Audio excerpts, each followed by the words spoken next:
What are we doing today, Jay? I don't know. What are we doing? I don't know. I just got out of bed and put on my mask, so I'm ready. Dude, you even got a specific Zoom background for this. You're in the Batcave. I don't know what you're talking about. This is any day Wednesday for me. I love it. Johnny, you're kind of ruining my plans. I was going to introduce Sam as Vengeance, but looking at you, you're so clearly Vengeance. It's hard for me We're to all vengeance. it's hard me to, for me to double introduce it. We're all vengeance, Jay. Did you not watch the movie? I didn't. Johnny, did you just want to jump right into it? Or do you want to No, meet you're Sam good, real dude. I just quick? wanted to show off my mask to Sam so he knows I'm legit. We'll redo an Um, entrance with the mask on. yeah, this is a lot for me to soak in because I've always identified as Vengeance, and all my friends know me as Vengeance. But all of a sudden, I have a rival, and this is a lot for me to process as a man. Um, hopefully by the end of this, I'll come to terms with this. Maybe we can You have cosplay multiple as a sick versions Riddler, of. though. Thank you. Maybe we can all be different versions of Batman. I'll be the old Adam West. Johnny, you can be George Clooney. Well, I want to be the '90s Batman, Michael Keaton, but okay. You can be Get those Keaton. bat nips. Sam can be Sam can be Robert Pattinson. Oh, man, that's all I've ever wanted to be. Sam's peak goal in life is to go out and live on a lighthouse with William Dafoe. Not film a Well, movie, just live there with him. technically, my peak life goal was to be on your podcast. Oh, And Aim I'm higher. just what a Aim sad higher. existence. I'm just very flattered and humbled to have been invited. What a sad state of someone's life. Is this a cry for help? No, I think this is high expectations. This is peak podcasting right here. So the check cleared from Jay. Good. Good to know. Hell yeah. Why am I footing this bill, Bruce Wayne over there? He's Some got a whole vengeance. bat cave. The rich He have money. delegates. We don't share it. It's true. In the most recent film, he did like nothing He did nothing like charity wise. All right, I'm turning back into the Master of Light. You should keep the Oh, background, Johnny, and we should do an intro with that mask. That looked really good. that was a good intro. I like the intro of me Mhm. pretending to be lost. It worked. Yeah. So speaking of rich people giving back, I recently saw a tweet. I'll just read it for you guys real quick. I think you'll get a kick out of it. You all treat Elon Musk like a hero, but with 43 billion, he could have easily revived and produced a second season of Firefly, and he hasn't even talked about it. Hashtag disgusting. He's just not a fan. That's a good point. He is a monster. he could have done Firefly by now, you guys. We could have a second season. Yeah. Yeah, that is true. Instead, he's trying to destroy the world through privatizing Twitter. Did I mention that It's pure selfishness. Sam is a political, what would you even, a savant? Is that a good term Oh, for it? I'm I'm just a humble snowflake trying to make it through this world. Just Sam, drifting on the wind. a quick introduction, since some of the new Batman definitely involved politics. I was hoping to get a little bit of a introduction into what your political, because we're never politics on the background, but when it's in terms of in a movie, we can talk about them, right, Johnny? Oh, If it's yeah. real world politics, we shy away. But if it's in a movie, then we like talking about it. That's why we like the prequels best. Excellent. You guys really get into the details of the Galactic Senate? Yeah, Yeah. exactly. It's just What are C-SPAN the with Senate aliens. Yeah, what does the Galactic filibuster look like? That's what I want to know. Yeah. What is a trade route like in the Star Wars universe? I need to know. And how do you block it? Give me the dynamics of a republic. We need to get into the semantics of this all and the bureaucracy. Yeah, exactly. So you want to know like my political background? In like 10 seconds or less. 10 seconds? Okay. Give us your I've worked resume. Go ahead, sorry. So I worked on several political campaigns of both parties. I've worked in Congress. I've worked in the European Union. And right now I'm a graduate student studying U.S. foreign policy and national security. Master's degree. A master's degree. And I'll just say that fascism is bad, and we should all be supporters of a true democracy. So. Love it. And then you said you might even be doing a study abroad soon at Cambridge, right? Am I allowed to say that on the cast? Yeah, sure. What the hell? I don't know. Sam is telling me all these personal details. It's not 100% that that's going to happen yet. But let's just send positive vibes out in the universe. Yeah, if we say it'll happen, then it will. Yes, exactly. I'm so scared. Now What was one of our other things, Johnny, that we said that is already coming to fruit? We said Mark Hamill would be on the cast someday. He saw one of our Instagram posts, so that was cool.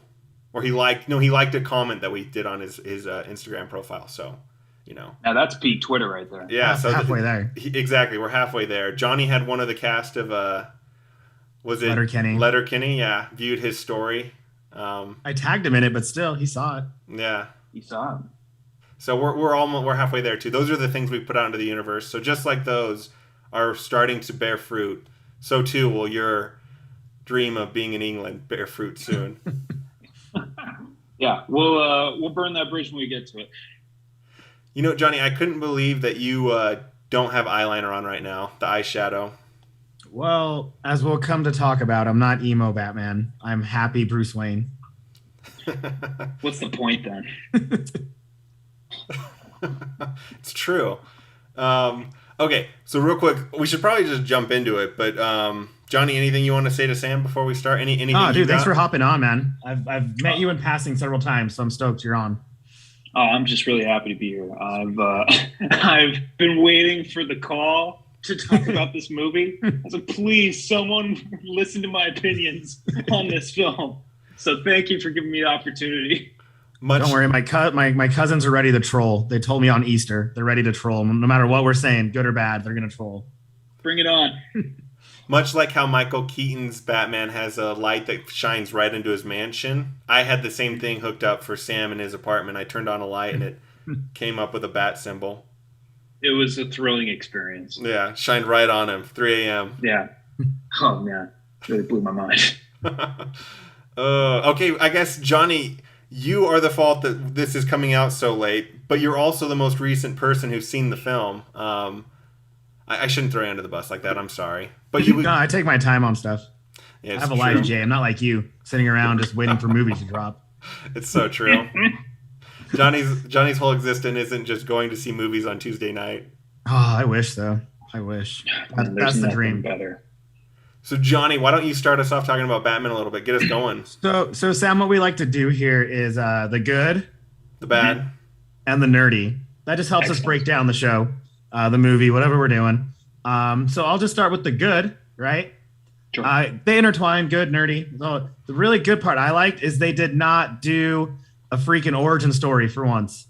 Mm-hmm. They didn't do they did a really nice homage to when the mayor's son was in the funeral, and you can feel that through him.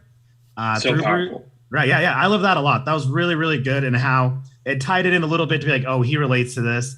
He went through it. And they weren't able to be like, all right, let's show the mom getting murdered and let's show the pearls hitting the floor again. So I like that aspect. They did it totally different.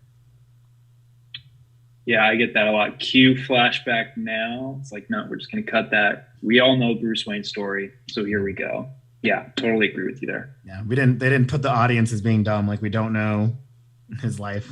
They even did it on Batman versus Superman. They did it again. So. And that was, if we want to get into that movie, that was painful. Yeah. I was just saying, yeah. So they've done it always. Anytime Batman's around, they'll be like, let's show you how he's sad. Mm-hmm. Sam, do you have a good for us? Sure. So are we going to be doing like all of our goods at once? Yeah, do as many as you want. Yeah. But we typically, what we do is like we get on a subject and then we kind of like passing around. I'm trying to say something that's not offensive. Passing around. I don't know. It's 420, Jay. We puff. Yeah, that's what I wanted to say. Like passing around. You guys aren't sober, are you? No, never. Not during the cast. Exactly, like passing around a joint. We usually just we while just we're staying on that topic, each in. one takes a turn, and then eventually we move on to the next topic. Gotcha. Okay, so I'll start out. One thing I really loved was that the movie climaxes with Batman fighting QAnon to stop them from assassinating Alexandria Ocasio-Cortez. What movie did you watch? What was this? Did we not watch the same movie? I appreciate a lot of the symbolism, the real world symbolism there. There were some things I didn't like about the end. We can get into later, but I loved that concept a lot. Yeah, I like that. I'd agree with that. It was like a reflection of our world to some degree, just dramatized. Yeah, exactly. I've got more thoughts when we get to the bad, but yeah, I liked that aspect of things. One thing, we kind of touched on this briefly. One thing I did think that was good, it's not quite nerdy for me, but I did think it was good, was that Batman is like totally emo, like 100% yeah, emo they Batman. went full tilt into that personality complex. Emo's the not point, he is dead. Batman the whole time. Yeah. There's no contrast here. He's never Bruce Wayne. Which Right. was definitely the most, like, in that regard, it was definitely the most damaged Bruce Wayne or Batman we've ever seen, in my opinion. Mm-hmm. Without a I doubt. agree. Which I appreciated. That was cool storytelling to me. A lot of people complain, they're like, I really wanted a distinct Bruce Wayne and a distinct Batman, and I was like, you only see Bruce Wayne for like 5 real scenes, you know what I mean? Like 5 sections of the movie. Why do I really don't need to see this other persona, especially because like he's a reclusive billionaire. I don't know. It's not like he would be in the public eye. Most billionaires aren't in reality. Most are in the shadows. I get that the Waynes Most billionaires. How many billionaires can you name? Johnny, how many can you name? I can name 4. I was thinking about this before the cast. You, me, Sam, after this cast drops. I mean, that's 3 right there. Yeah. Yep, done and done. I can come up with 4. Elon Musk, Warren Buffett, the guy who owns Microsoft, Bill Gates, and then the guy who owns Amazon. Jeff Bezos, Mark Zuckerberg. Oh, I could have come up with Zuckerberg. The guy who owns the Mavericks. Forgot his name. Oh, I can't remember. That's the end of that's all I know. But there are more than just 6 of them out there. Oh yeah. Well, the shadowy billionaires. Yeah, exactly. We can go into Putin. We can go into all the dictators out there. I was going to say Trump's technically a billionaire, isn't he? He's got a net worth over $1 billion. Allegedly. Oh yeah, with all the Russian assets he has. This is something I've been studying in school. It's like, oh yeah, he's got a lot of money. He's one corrupt SOB. But going back to, like, most billionaires are in the shadow. You've never heard of them. Yeah, but he's the staple of the town, though. That's a little different. Right. I was going to say the Waynes are... Yeah. So the Waynes would be, but he wouldn't necessarily, because he'd have been a kid for so long. Would the paparazzi have kept up with him, you know? Why not? There's no one else I think there. that's why they all freaked out when he showed up at that funeral. I guess it's true. Yeah, he didn't play up to the persona of a playboy, bad boy, any of that. He was like, I don't care about Bruce Wayne. I guess I have a question then. Do you think that it's believable that people wouldn't be like, well, it's obviously Bruce Wayne's Batman? Like, to me, that was like, I wouldn't make that connection personally, I don't think. Like, they were like, because there's no second persona, everyone's going to realize he's Batman. And I'm like, no. I get the critique in that he's basically acting like Batman in public. Yeah. But if we're in a real world situation, I mean, who's to say this is part of the movie is you're suspending some part of your disbelief, right? Right. And so for me, that's never been like a problem of like this guy who's got all these fancy gadgets would have to be rich. That narrows it down a bit. For me, it's like it's a Batman movie. Like, we are all in on it. Let's just enjoy this for what it is. When he doesn't look that rich or fancy, you know what I mean? He's not driving around in the Tumbler or whatever. Like, his suit is... Right, which reminds me of going back to good things, the Batmobile and that car chase. That's nerdy for me, so we're gonna have to talk about it later. That's my nerdy. We'll get to it. I loved that, but we'll get there. Johnny, yeah, his gadgets weren't over the top. Like, he just had a generic, motorcycle that he was riding around in. He had a generic car. I mean, it was a great car. It was souped up, but it was a Charger? I don't know cars, but it was Challenger. Yeah. It's one of those Dodges. It was just a great, more realistic. It was as realistic as you're going to get for Batman, right? He wasn't. I don't know. He wasn't big. He wasn't anything special. He was intimidating. Like, he did the concept of I cause people are scared of me. Mm-hmm. He had the I think he had the contact lenses and the battering and the grapple guns, and that was pretty much it. The contact lens is really a new thing, which I thought were really cool. I thought that was a fun addition to the Batman mythos, is that he's always recording everything he sees. Are you guys familiar with Watchmen? Yeah. So I loved how Batman was keeping a journal like Rorschach. Mm. I thought that was like a really, really cool element to the story that we hadn't seen before, really in comics or in movies. The true anti-hero always takes notes. Exactly. That's why I always keep a journal. You never know. I always have one after I cast with Jay to make sure he doesn't hold anything against me. No, but that's true though. And it was really good too because it was really modern. So everyone had a cell phone, right? Everyone had something recording. So he's always being seen. And it's true too. Like I go to bed sometimes, I forget what I did 12 hours ago, right? So he needs that. That makes sense. It's like, yeah, he doesn't have impeccable memory. Yeah, and like he even says at the beginning, like, I'm becoming a nocturnal animal. I'm kind of losing my mind. Everything's blending together. And so I need to keep it all down to remember. Yeah, it humanizes him a lot more in this movie. Another good, thing Sam? What was that? Got any more good? Oh, yeah. Just one more thing I really loved was the beginning. I thought that the first, 10, 20 minutes was the strongest opening to a movie that I had seen in a long time. Everything from like the murder all the way to him going to the crime scene. So like that fight in the train scene, that whole monologue, that was pure Batman like I'd always wanted, straight out of the animated series and the best comic books. I was so happy with that. And a little cameo in that fight scene. I'm a big fan of the Teen Titans live action show, and it's Tim Drake. Okay. He's that kid's Tim Drake. He's Tim Drake. Yeah. So that was a little cool cameo that I saw there, which I'm like, timing wise, it probably worked out. It was the same time. So it was really cool to be. That's just for the pure fans to get. Yeah. Do you suspect that we might see a Robin in this Batman? And if so, do you think it'd be interesting to have that kid become Robin? I think that'd be great because it's a good story of how he kind of spared him, right? Like he showed him the light, and the kid's scared though. Even the Tim Drake of the live action stuff right now, he's a little more timid. Like he's not a fighter. His dad was a cop, but he's not like, oh, I trained for years in the circus. He's not that acrobatic. So it'd work out great for this character if they keep it. They don't have to keep Dick Grayson. Maybe somebody else. Sure, yeah. Question. I would love to them to see her up. So go ahead. Right, that'd be great. Who you guys are talking about in the beginning? Is it the guy who has half of the? Okay. The one that they were like initiating watch the one that didn't want to be there at the subway stop. He had half of his face painted. Yeah, because he wasn't a full member of the gang yet. Yeah, great symbolism. And he was Tim Drake, who some people may not know. So who's Tim Drake? One of you two, tell me. I do know, but the third Robin. Okay, so he's one of the Robins. Yeah, he's the third Robin. My second favorite Robin. Yeah, see, there you go. Exactly. I knew I liked you, Sam. Yeah, we're on the same page here. He's definitely the most violated Robin. I will say that. Why you got to put it that way, Jay? That's how I remember him. It's like Damian Wayne is a little prick.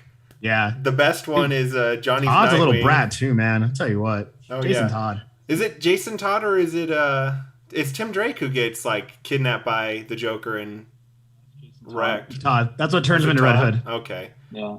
Who's in is it I could have sworn in Batman Beyond, I thought it was Tim Drake who gets kidnapped. Oh, yeah, in Batman Beyond, yeah, you're right, because what they did is they took the Jason Todd storyline. So in the animated series, Tim Drake is basically Jason Todd from the comics. Okay. And so the Batman Beyond storyline is they took that idea of Joker killing Robin, but they put it to their version of Tim Drake. Okay, that's what I thought. I was like, I could have sworn that was Tim Drake. I realize there's multiple street comics and then there's multiple animations and everything else. Sure. Timelines. Yeah. And side note, Batman Return of the Joker, great movie. And that whole flashback scene with Joker and Robin and Batman, probably the most haunting Batman you'll ever see. Chills. Like, so terrifying. Yeah. That's great. Jay, got any more good? So one thing I was going to say about good is someone brought up Gotham. I like this idea of a city that is so corrupt that I think it was $1 billion that was on the table, and not a single bit of that money trickled down to like the people who actually needed it. Like, it was just all covered up by corrupt politicians, corrupt mafia members who were all interconnected. I love the idea of like, you have a Gotham that has gotten that bad, and that is why Batman needs to exist. I think that's a cool concept. Whereas like, so you see like some of the I don't know, that was one of the few aspects of the Nolan trilogy that I thought could have been better, is like, it kind of just felt like Chicago. Like, okay, like all these people could exist in our current world. Whereas like, I can't think of a single city that is that corrupt, at least in the US, that is that corrupt as Gotham was, where like no one is, they're all just so bad. Like, so bad. Yeah. I really like that element of it, that political corruption, and how every level of the city's infrastructure is basically infected with Carmine Falcone. And I also really love just the whole aesthetic of Gotham as well. Like you were saying, Jay, Gotham, I think for the first time in a Batman movie, felt like a character. Yeah. Like you're being transported to a whole new city. I would claim that Joker did that to some degree, like a little bit, but I would say this film did it even better. And I agree. It's like a whole new character. Whereas when I watch the Nolan, that's one of the few things where I'm like, they're just in Chicago. Like, right. It looks like Chicago. Everyone acts like they're in Chicago. Like, Gotham isn't as cool. Yeah, I get you. Johnny, it's back to you, unless you want to move on. No, I mean, we gotta, as always, we have more on nerdy than we do anything else. But because good and nerdy, they get intertwined. But I do have a bad though, and it's the only one that got to me. When he gets to the top of the police station, right? And he is escaping, and then he gets on that suit. The CGI was just so bad. That threw me off. That was the only thing that kind of pops out. Yeah, it pops out, and then like he was going so fast, and the cities behind him, the buildings behind him were just faded, and I was like, that took me out for longer than it should have. Just that one quick scene. It didn't look that bad in movie theaters. I'm just going to say that. Yeah, I was going to ask, did you see it in the theater? Or no, I watched it at home. Okay, so I was same as you, Jay. That didn't pop out to me in the movie theater. They blurred But I saw it in IMAX. Mine wasn't quite IMAX. I was so disappointed. Everyone here, they're such nerds, such losers. It was like same day the tickets went on sale, all the IMAX was sold out. And I'm like, are you kidding me? Like, it's like 2 p.m. and the tickets went on sale at noon. How is this sold out? Losers. Yeah, Utah is a ruthless place of nerddom. Yeah. Here in Washington, D.C., it was intense. There's a whole saga of my experience trying to get IMAX tickets, because I got a group of about 15 people to come see Batman at IMAX opening night. And they gave me their money before I bought the tickets. There was a lot of pressure on me to get these tickets. And I had the mentality that it was going to be like Utah, where these tickets are going to sell out like that. No, I got them just fine. Did you have to, what do you call that? Like, threaten any of the bellboys at the theater? Shake them down. Yeah, shake them down. Fear is a tool, right, Sam? Sure, I was mentally and emotionally prepared for violence if it came to that. Thankfully, they knew what was up. They got it. When they heard the Batman theme go on as you walked into the theater, they're like, "We better give this guy tickets." Yeah, it was kind of weird. It was just this aura of vengeance followed me, and I was just like, man, this guy, he may not be the hero we need, but he's definitely the one we deserve. Sam, you got to give us a bad now. Okay, a bad. I have a few bad. I loved this movie a lot. I really enjoyed it. I saw it 3 times in theaters, but there are problems with it. 3 times. My biggest problem is the ending. So are you guys very familiar with the Sherlock series on BBC? Mm-hmm. Do you remember the woman episode where he's like competing? He's trying to crack the code on this iPhone of hers, and it always just says, "I am locked." Yeah. And then she's about to win, right? Spoilers for this episode. Sorry for the listeners. But he figures it out right when she's about to win. And the password is Sherlocked. And it blows your freaking mind. And I was the whole time watching this movie waiting for Batman's Sherlock moment where he was going to outsmart the Riddler and beat him at his own game. And that moment never really happened. Instead, he fights QAnon, which is cool, but it just wasn't the ending that I had wanted for this movie. QAnon? You know, the terrorist group that... Okay. I couldn't... I was just the making sure January I heard that. 6ers, Jay. I was making sure I heard you correctly. Can I speak you have to to that admit real something quick? right now? Yeah, okay, let's admit it. Quickly though, I rewatched after watching the Batman, I watched Robert Downey Jr. Sherlock Holmes films because Sam had mentioned that there was no like Sherlock moment of outsmarting him, and I can't believe how much I enjoy when Sherlock at the end is telling Blackthorn, whatever his name is, Lord Blackthorn, like how he figured out his plan. Like, did he mistake it for rain? This is how you killed your father. All this stuff. Like it's like the beautiful symphony, seeing all the pieces and clues come together, and there isn't a single moment like that. Even though you have such cool riddles and clues and all this stuff that he's putting together, he doesn't outsmart him. He never gets ahead of him. He's always playing behind, which is frustrating. Yeah, it's kind of like you guys seen The Prestige? Mm-hmm. Yes, one of my all-time favorite movies, and I won't spoil it because if you haven't seen it, like do yourself a favor, go Been see that 15 movie. years. They. Yeah, get your act together and go see The Prestige, listener. There's that climax that like demands you go watch it again. You know, that's what I was hoping for, is like this holy crap moment where it's like, now I got to go rewatch it because this changes everything and all the clues were there and I just missed them. And, that just didn't happen in this movie. So I felt like the ending was undercut a bit. I would agree with that. There was a build up for it too, which was frustrating because you were kind of promised a riddle. I'll say that, you were promised a riddle. Yeah, exactly. They tease it by him discovering the whole thing under the carpet. Like, oh, he's going to save it in time or something. Right. But even then, it's just so rushed. Like, it's not satisfying. It's not, I don't know. I was with Sam. Like, there was something about it that felt off and that I couldn't put my finger on. And then he phrased it and I was like, Sam is a genius. He can actually recognize it. I have my moments. So I want to do my bad real quick because it's really funny. Okay. Please. So my bad is when Alfred has just been bombed and he's like in the hospital and he's so out of it and he's like in a coma, and days later he finally comes out of his coma and he's so happy to see Bruce, and the first thing Bruce says is, "You lied to me, Alfred." Like, I know. No. Oh, you're alive. You're okay. You're awake. Like, you couldn't have had like this nice moment between them that shows that they love each other, and then like maybe an hour later he's like, "Hey, something." He's like, "Master Wayne, I can tell something's eating at you. You got to tell me what it is, Nope, he's just going to go straight for the jugular. Like, yeah, dude, give my man an orange juice or something first before you attack him. He raised you. At least a Jello. Come on, he raised you. that You one just got blown up because of you.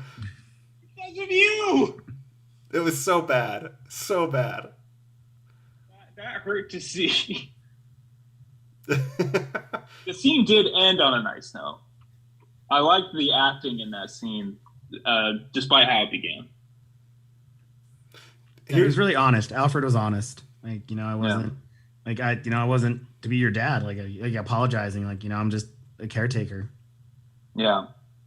One other bad thing that I had, just speaking about that scene, I wish that they had fully committed to Thomas Wayne being a bad guy.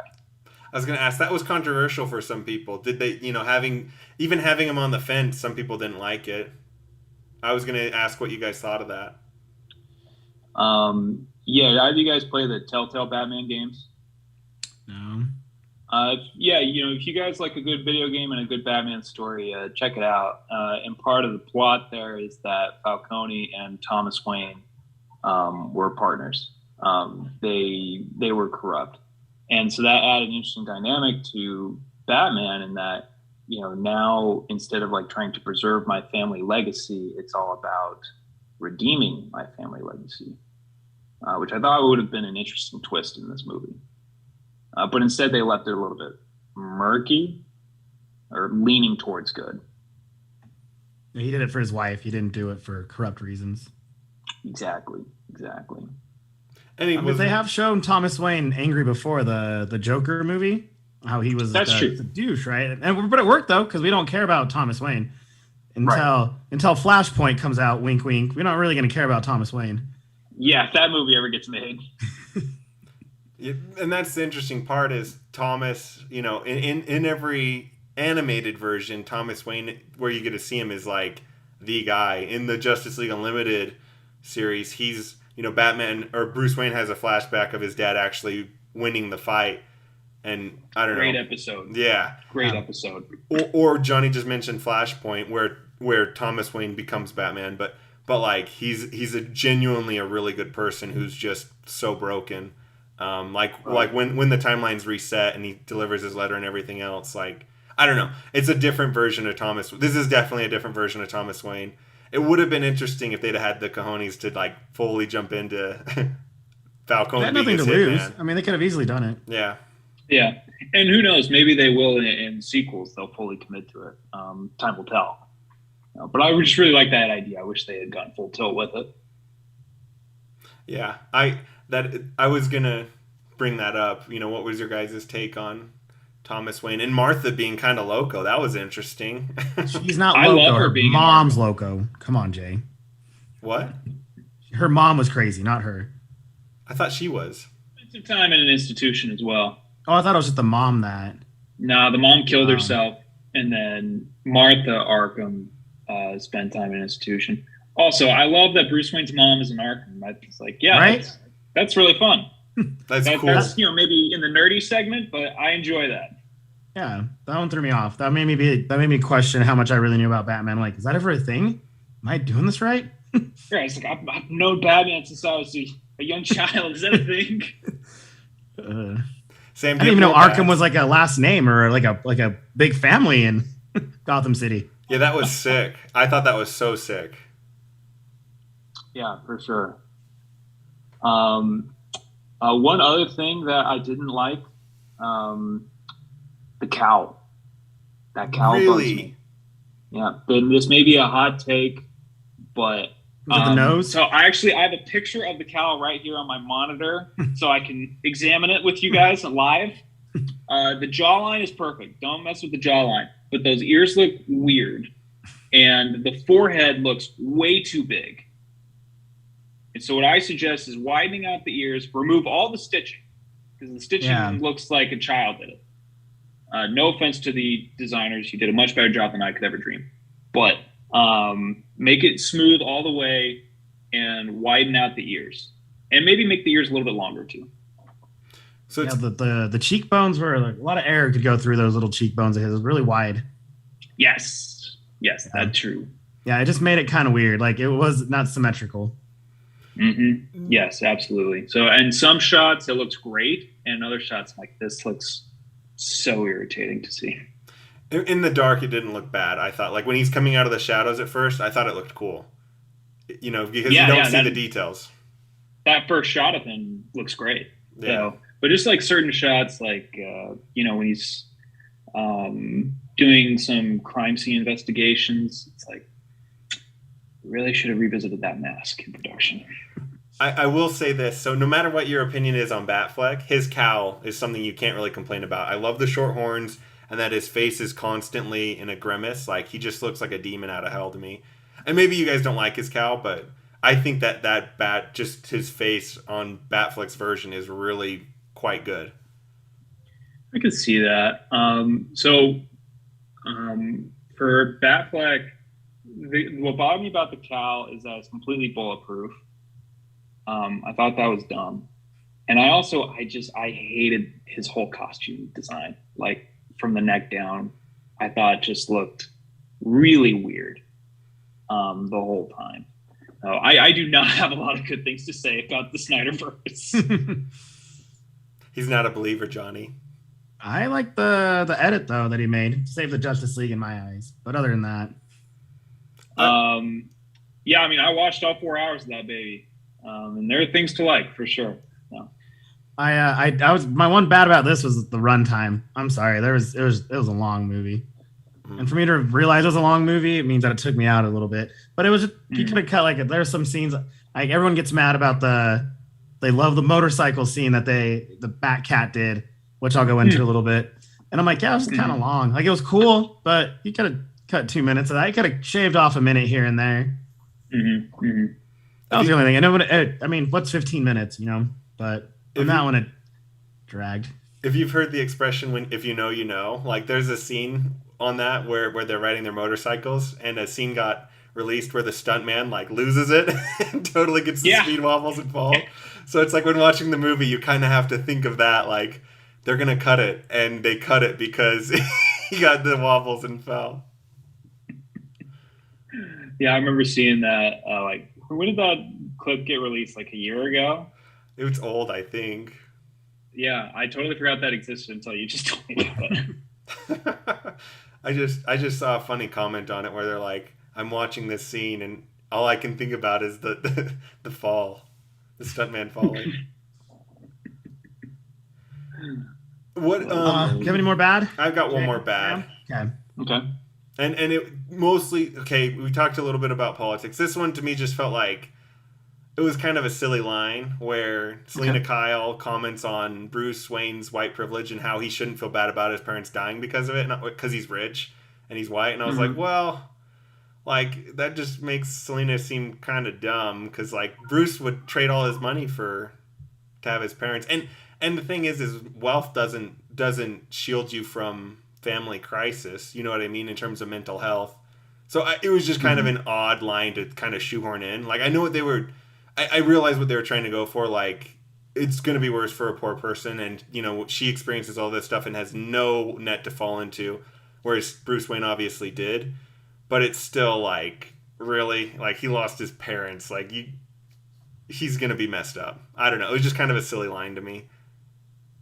But I wanted to get your guys' opinion on it because that's probably I mean, when she said someone grew up rich, is that the line you're talking about? When they were talking, she's just saying that like because Bruce Wayne was rich, like he's not one, like he has no excuse or whatever kind of thing. Like even though his parents died, it doesn't count. Sam, you have a thought? I didn't really pay attention to that one too much. Okay. So I remember. I remember in the movie there's a line. I'm just trying to remember if this is the right thing we're talking about. Where they're on the rooftop, like by the bat signal, and she said something along the lines of like, you know, the Waynes, the Falcones, the mayor, all these rich, white, privileged assholes have got it coming to them. I don't think, or I don't know if that's the right exact words. Yeah, that's what I was. That clip is kind of what I was talking. Like, okay, I just thought throwing the Waynes in with that. It was like I get what she was saying, but like. Bruce is the only Wayne left, and can he really be categorized with those other ones? I don't know. It just kind of seemed a little shoehorned in. Yeah, I get that. I didn't interpret it as like she was targeting Bruce because he's rich and therefore he'd be fine with losing parents. I thought she was trying to make a statement that the system is unfair and corrupt, and really all there is her and Batman, and to hell with everything else.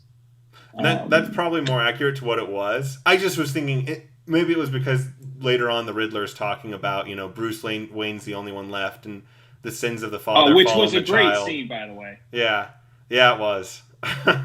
One of the better twists I've seen. It would have been That's kind of a bad for me too. Is I would have been really interested if he actually knew it was Bruce. That would have been kept waiting for him really to do that. interesting to see what they would have done in that world. But yeah, I think like that specific line of like rich white privileged assholes is like the most overtly political the movie gets. But I think in the context of the story, it worked pretty well. I probably misinterpreted it, but it did just feel kind of like out of nowhere. Yeah, well, and Thomas and Martha like got shot, and all that's left. I don't know. I have a soft spot for Bruce, like having your parents killed in front of you. So anytime someone's like critical of him, like when Riddler's saying like Bruce is one of the evil ones too. I'm like, why is he even targeting him? Like I get it, he's crazy, Right. but man, I have such a soft spot for Bruce Wayne. I think that's the point, though. I think then the director was succeeding there because he's trying to point out the sacrifice Bruce Wayne makes by being Batman, right? It's like she can't know who he is. And so Bruce can never really be happy. Right. And it was an interesting take on like Bruce can't win. His parents were trying genuinely to be I can't say the word, guys. You ever seen Always Sunny in Philadelphia? Yeah, full-on rapist. Yeah, it's just full-on rapist. That's what I'm trying not to say. Because you've been eating cheese there, Jay. You eating cheese? You see that room that says pirate? Do you think a Sarah. pirate lives there? I see a room that says private. I'm a philanthropist. All right, move on to Nerdy Jay. You ready? Well, hold on. Let me just get this last thought in. I was just gonna say, in this world, like Bruce Wayne is a billionaire. What can he do? Like his parents tried to give $1 billion to this fund and everything else, and they get killed and the money gets taken. It's just a super interesting concept of like that's how corrupt it was. And so Bruce is kind of forced to like people could say, oh, he needs to be more philanthropic, but I'm like, no, he needs to go kick some ass. Like he needs to really just start popping some arms out of the socket. Like it's kind of believable in that world that he gets more done as a detective and as someone who just beats the living snot out of these, the system than he would as someone who's just throwing money at the problem, because that's how entrenched. I thought that was cool that they demonstrated that. Yeah, I agree. Yeah, I think that's a really compelling aspect. Okay, Johnny, we can get to nerdy. Sorry, I had to. Oh no! I didn't know if you had any more. I still like me and dead air. What I really liked, I got a couple of nerdy. We'll just start off. Me and Jay talked about how we actually liked the TV show Gotham. There was good things about it, and I love the Riddler, Gotham. Edward, it's hard to do the Riddler. They've always done him campy, really crappy. I thought Johnny Depp should have done him a long time ago. Would have been great. But this Riddler was a very well done Riddler. That he was crazy. He wasn't like overly campy. He wasn't jumping around. So the nerdy part for me was King Riddler mentally messed up. Yeah, that is a really, really cool aspect of it, to see this new version of the Riddler that we've never really seen before. I can't even think of I've read a lot of comic books of Batman. I've watched all the cartoons and the movies. This was probably the most unique or new element to the Batman mythos, is the Riddler being the Zodiac killer. Mm-hmm. I don't think we've ever seen that before in any medium of Batman. Did you like his riddles as we're talking about him? What did you guys think of the actual riddles? Yeah, I mean, I liked him. That whole hostage situation with the bomb on Coulson's neck, which, was ripped straight out of Texas Chainsaw Massacre or something. I thought those riddles were in the moment, I was like, oh crap, can I solve this? Am I still vengeance? I did the same thing. I was like, I'm going to try and solve them with Batman. See if I can get it. Nope. Right. Nope. At one point, I was like, pump the hate brakes a little bit, Batman. I'm trying to figure this out. Let me catch up. Can we pause this film? No, he's got 2 minutes.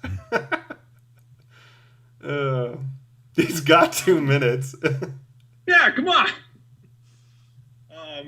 What a nerdy thing for me. All right, well, let's dive into the Batmobile and the car chase, shall we? Sounds good. That was thrilling. I saw this list of movies that Matt Reeves had taken inspiration from for the Batman. And one of them was I believe it was The French Connection, was the one with the car chase. And it's got this super famous car chase in it that was really cool to watch. It was made in the 70s. And then going from watching that movie 3 days before Batman came out to seeing this, it was so cool to see the inspiration from this almost 50-year-old movie be reinterpreted in Batman in this really cool car chase. Yeah, kind of on that same point, I thought the best... so I'm trying to think of a better introduction in a superhero film. Maybe Thor... Maybe Thor showing up in Infinity War, kind of a reintroduction for him, is maybe the only other one I can think of mentally that competes with the introduction of the Batmobile. vengeance, you think you can take my money? Like, and so I wasn't in an IMAX theater, but it was as close as you can get to an IMAX theater without officially being one. You know, Dude, you needed about theater, 2 more rows. That IMAX theater was shaking when the engine rumbled. Yeah, when that turbo starts just screaming. I was having heart palpitations. Yeah. It's like, oh man, this is happening. But answer me this, guys, because I've seen it 3 times now, and I still can't tell. Did he jumpstart the car? Yeah, I was confused. Yeah, it seems like I don't know if he was just toying with them. Yeah, was he like, all right, get in the car, let's have our chase situation? Yeah. Or he was like, dang it, I stalled. It died. Yeah, it backfires. Damn it. So it worked either way. So I don't know if it was perfect because the way it turned it off, it's like, and then they run away and then it kicks back in. So I'm like, was he taunting him? Was he flexing? Was Batman flexing on the Penguin? What's happening? I'm very confused, but the rest of it was great. The interpretation I've heard is that he was still kind of getting used to the car. So if anyone gotten in a new manual car, you'll kind of realize that each clutch is different. And so the interpretation I've heard is that because he was working on it in the background, it's a new car for him, and so he killed it on accident, which I kind of rolled within that's my headcanon on it. I think the reality is the plot needed Penguin to get into his car and take off and have some head start, because otherwise that car is just gonna crush him into some, like there's no excuse around it. Like, it needed to die for a moment. Right. But it was really I like the funny. flex aspect. He's just flexing. Yeah, he's just flexing. My headcanon is the flexing. Yeah. You know, we'll keep it that way. I'll give you a head start. Batman knows how to drive stick, okay? Yeah. Batman knows how to be dramatic. It's all about fear. You know, he wants to let the person know that he's going to come get him. Theatricality is a powerful agent. Yeah. And one more thing on that car chase. The nerdiness was how the Penguin reacted. Like when that big collapse, he's like, I got you. He's all pumped. And then you could feel like the energy just drain from him when it just flies over the hill. When it just jumps all those semis and he sees it and he's just like, come on. Yeah, it was like watching a supernatural element. Right, yeah, and he's just like, this is unbelievable. Right? It's like, this guy's crazy. Did you say a supernatural elephant, like a ghost elephant, is just unstoppable? Sure, there is that, but I said element. I legitimately heard elephant, and I was like, he had to have said something else. You know, if we want, we could go back, edit it to say elephant. You know, if you guys really want to do that, we could just cut all this whole segment. Just be like, Sam said elephant, we're moving on. We're not going to touch on it anymore. Imagine how unstoppable that would be. Like, elephants are pretty unstoppable, but if it's a supernatural elephant, guys, game changer. Batman could stop it. Yeah, largest land animal, isn't it? Yeah, the largest land animal that's also supernatural. Oh. Dude, I'm a political scientist, not a zoologist.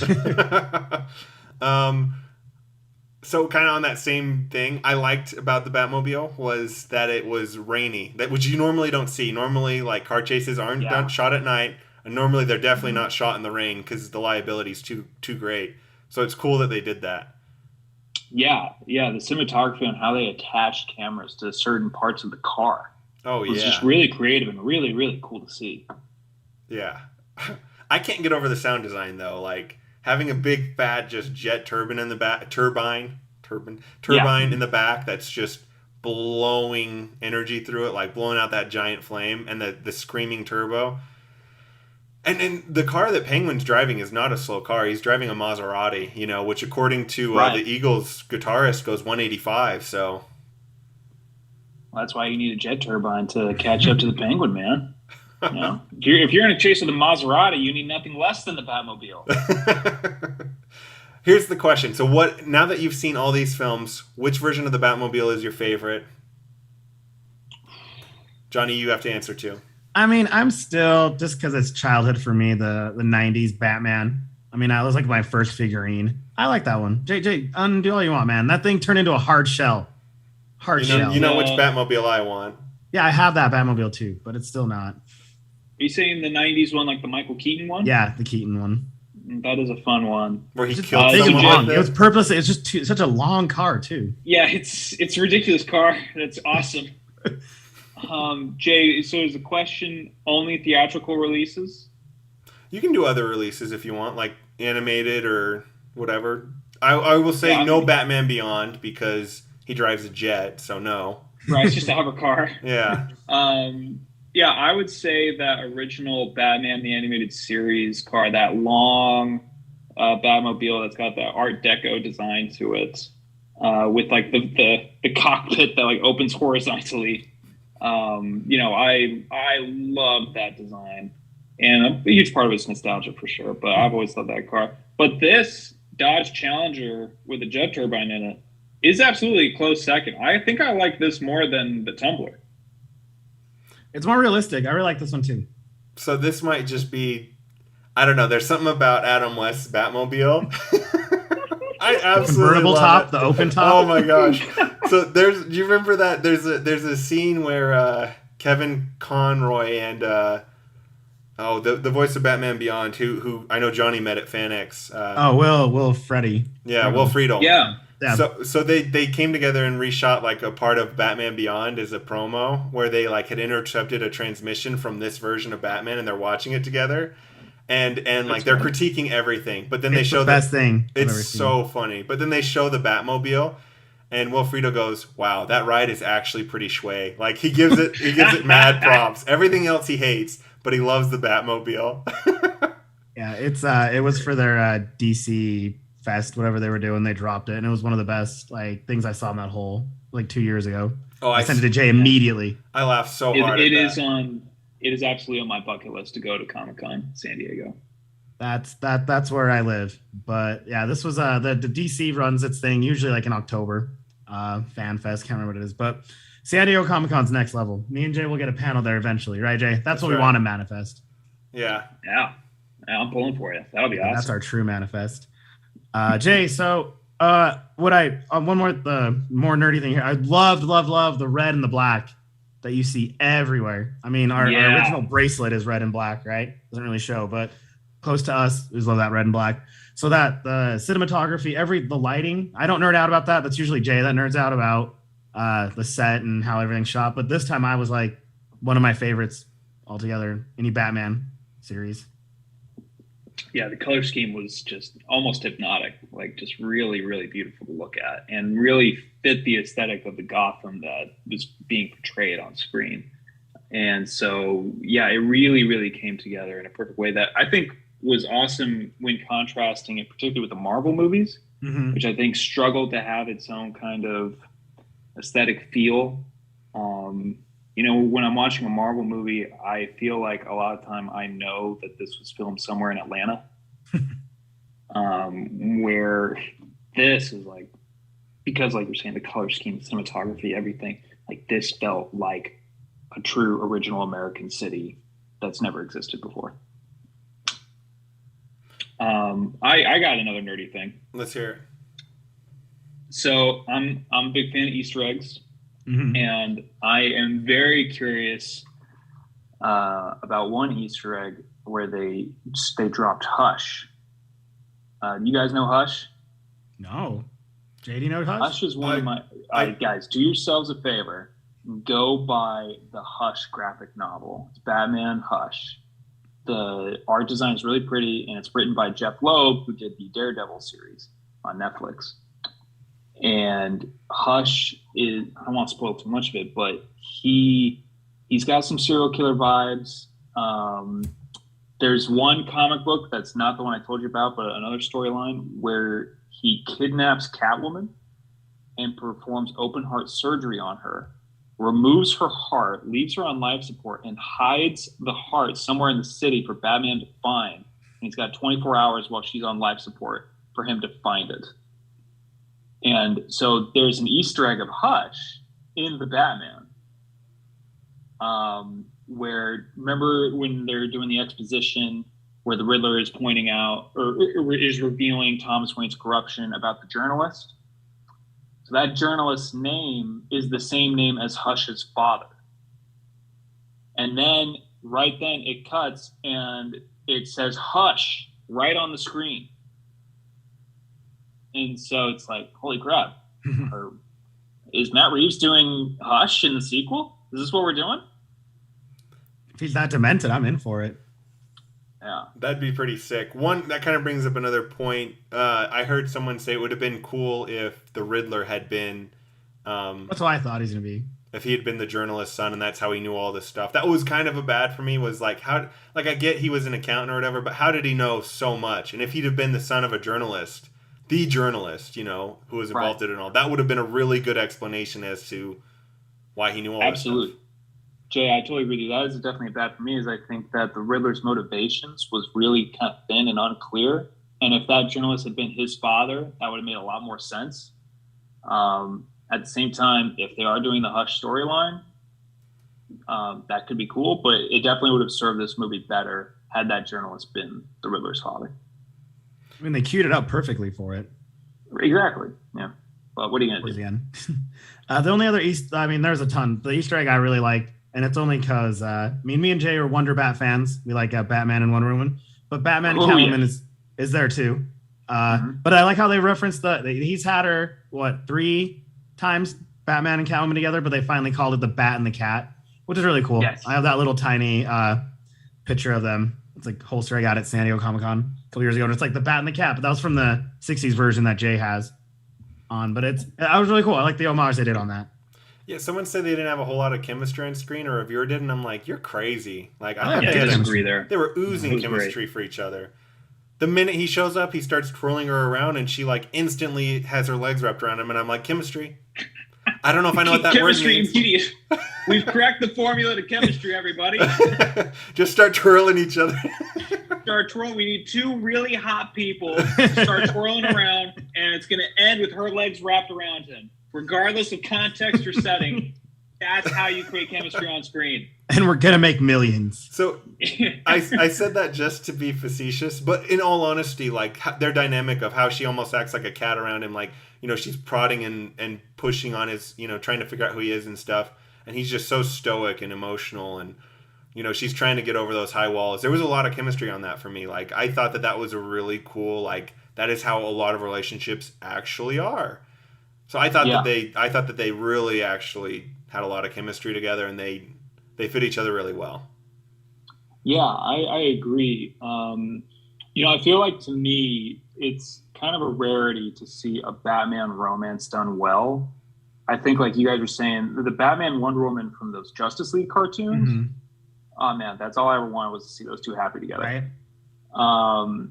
And so I don't think they really ever succeeded in doing it in a live action movie. Even in The Dark Knight Rises, like, it's cool to see Bruce Wayne end up with Anne Hathaway, but I didn't feel an emotional pull like I did between Robert Pattinson and Zoe Kravitz in this.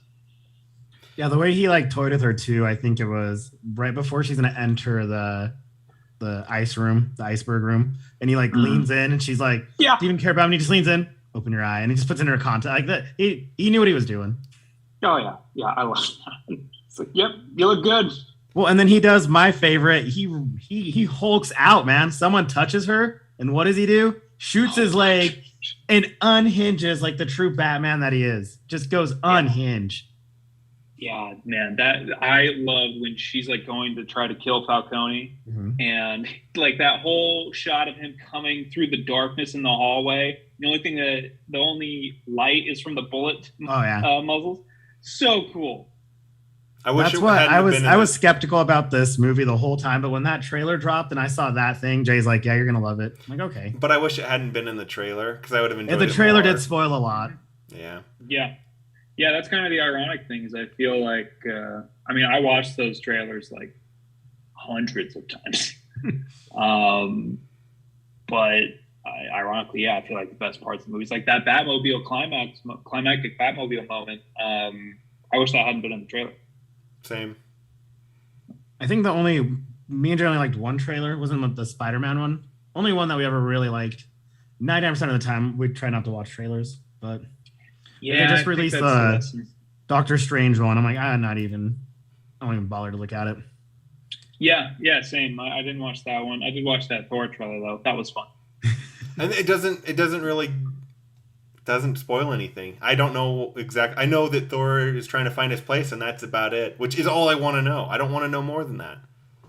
Well, I don't know. You look at the Batman trailers, in fairness to them, I don't think that we really knew anything about the plot from the trailers. It's just that we saw some of the coolest moments of the movie in the trailers. Yeah, they didn't need to drop the scene of him walking all black and then he just hit lights reflecting. They need to drop that. Yeah. But maybe next time. Yeah, I agree. So I want to do a quick nerdy. For me, well, no. Actually, Johnny was talking Easter eggs. So one of the cool Easter eggs is the first card that's to the Batman has an owl on the front of it, and it says your secret friend. And people who, this is a deep cut because they've never made it into the cinematic universe, but the Council of Owls. Yeah, the Court of Owls. Court of Owls. Thank you, Sam. I can't keep all the names straight, but the Court of Owls they're a really cool, odd society that I'm Secret excited. society of rich people of Gotham, and it would fit so well in this universe. It almost hints that they exist, like, you know. I don't know, man, because like, yes, the Court of Owls is a really cool comic book storyline. I struggle to see how it would fit in this world in which we just had a whole movie about how there was this huge conspiracy theory with the Italian mafia. And I don't know if it would work, for me at least, to have a sequel in which there's also another citywide conspiracy theory, and these guys go by owls. Well, I meant more like they would be the same kind of group. Like they're all part, like, so Falcone and the police commissioner, all these groups you're seeing are like the precursor to the Court of Owls, almost, kind of thing. Maybe, yeah, I could see that. I don't know. I guess I'm of the opinion that any idea can be good if executed properly, and I just don't really quite see how it could be executed properly. But I'm open to being wrong. Yeah, it was a cool nod either way. Like whether or not they run with it or not, it is cool that it was, you know, Easter eggs like that. Where if you're a true fan and then watch an Easter egg video, you'll catch it. yeah, that is for sure. It was a solid Easter egg. Yeah. What did you guys think of the suit overall, though? Because I really liked how he had, if I grab it here, which Jay designed for me, the Batarang. Doesn't really show for you watching. I just got the 3D printed Batarang. Oh, he had it attached to his suit, and he would just pop it out. I like that. That's kind of cool. It's clever. It's not my favorite suit, but it wasn't as, other than the cowl was bad, but I didn't mind the suit in general. Suit was cool. Yeah, man. Aside from my problems with the cowl, that suit is my favorite suit. Oh, okay. This color, perfect versatility. You know, the Dark Knight suit was great, but this is a nitpick of a masterpiece of films. But like that suit, I never really liked the all black look. So I really, really dig the dark gray, black bat symbol with that metallic look. It reminds me a bit of the Arkham games.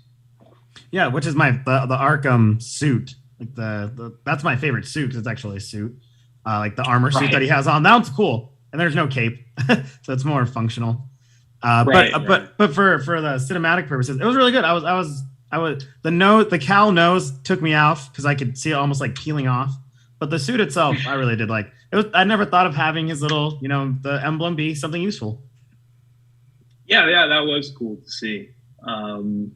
Have we ever seen like him able just to take off the emblem before? Yeah, I feel like that's something that I just go back to the original Superman when he ripped out the S and it turned into it just wraps around him. Yeah, that makes no sense. But that's the only time I ever remember anyone from DC removing their suit to turn into something. Like the Flash has the ring that goes into his suit, but it's not like it's a lightning bolt that he can throw.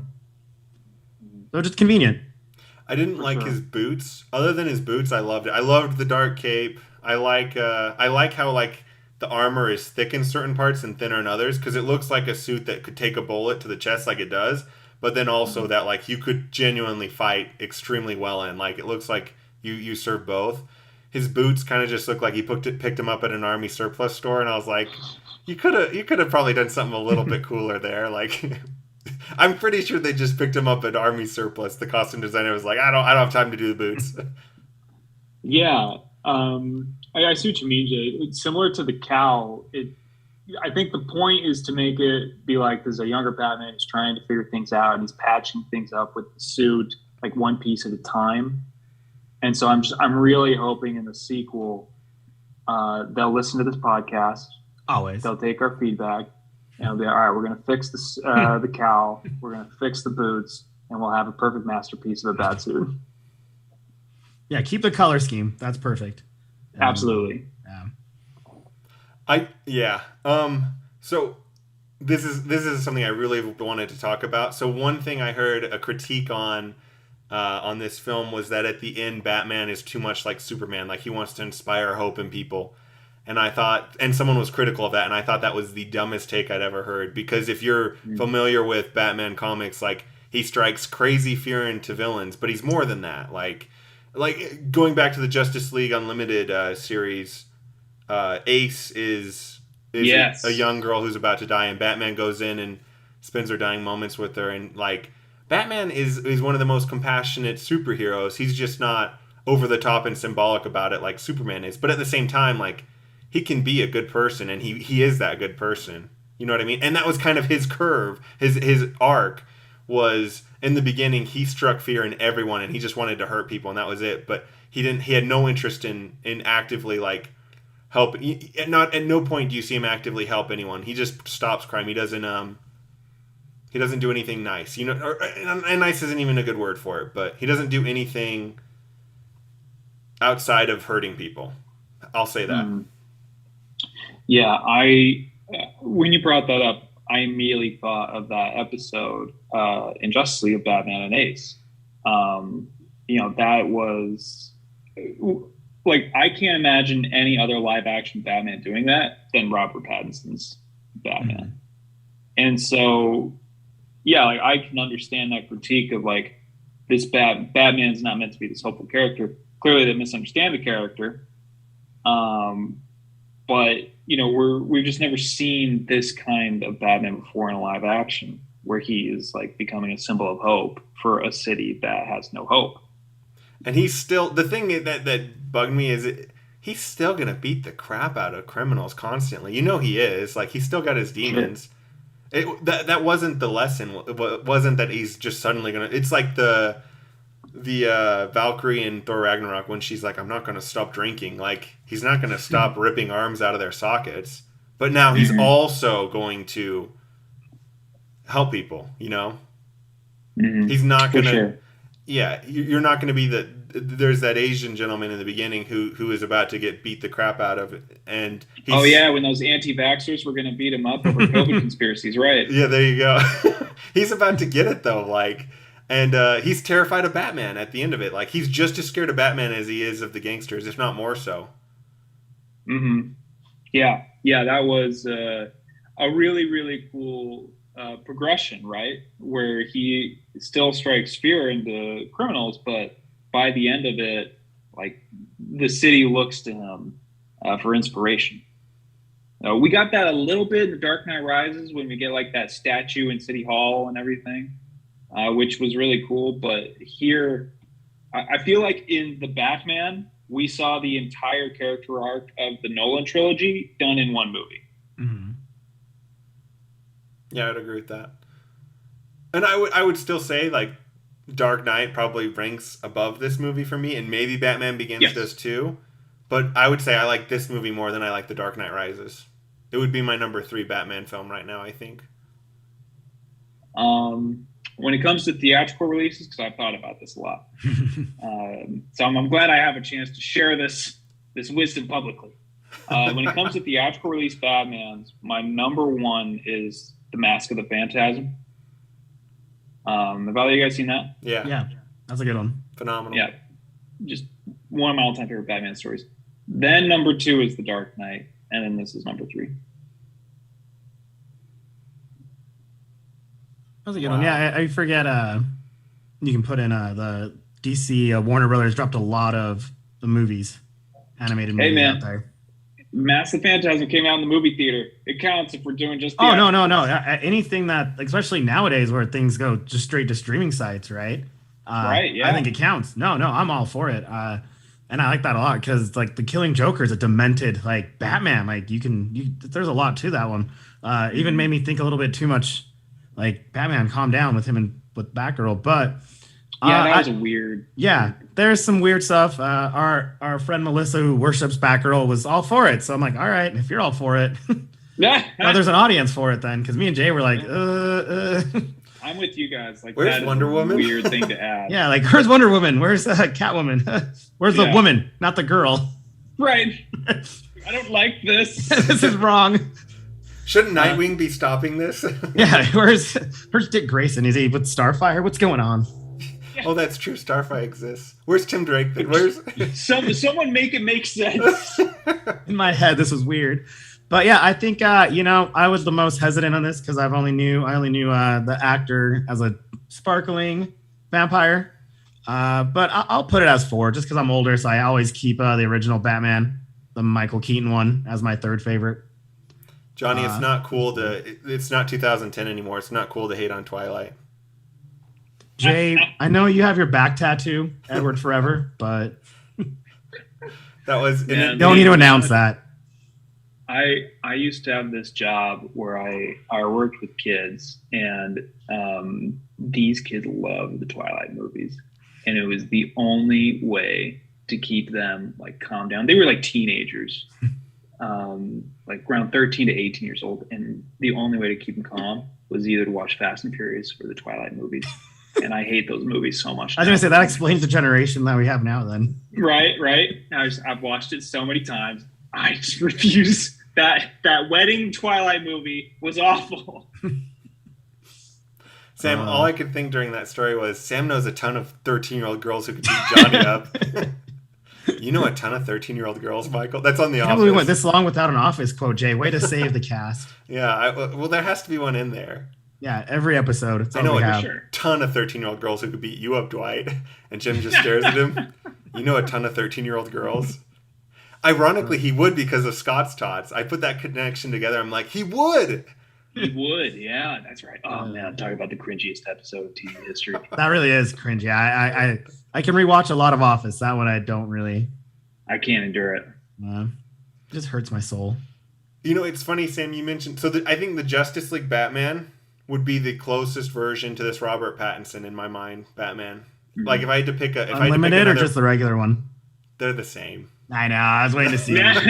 Trick question. But you mentioned that he's the only one who could do that ace thing. I was thinking there's another one where they're made kids. There's another episode where they're turned into kids, and Wonder Woman's like, it was fun to be a kid again. And Bruce says, I haven't been a kid since I was 8 years old, and just like shuts it down. And that is that's something Robert Pattinson's Batman would have said. I don't think Christian Bale's Batman could have pulled it off. Batfleck, he doesn't. I don't know. He's in another world. Yeah. That's a whole nother conversation. I actually genuinely love Batfleck. I know, Sam, you're going to hate it. I love Batfleck. I think it worked for that Batman. I think if it had been done Batman well, they were doing, it worked for him. It's the tragedy of lost potential to me, because Ben Affleck as Batman, to me, could have been similar to Henry Cavill as Superman, could have been so much better than what we got. And to me, it's just so heartbreaking that what we got was Batman as a mass murderer and Superman is a morose person who doesn't like to help people. Yeah. Don't worry. Flashpoint's going to fix everything. I believe that in movie I believe is in not it. coming out. But it's going to fix everything when it does. Don't worry. Ezra Miller was just arrested again.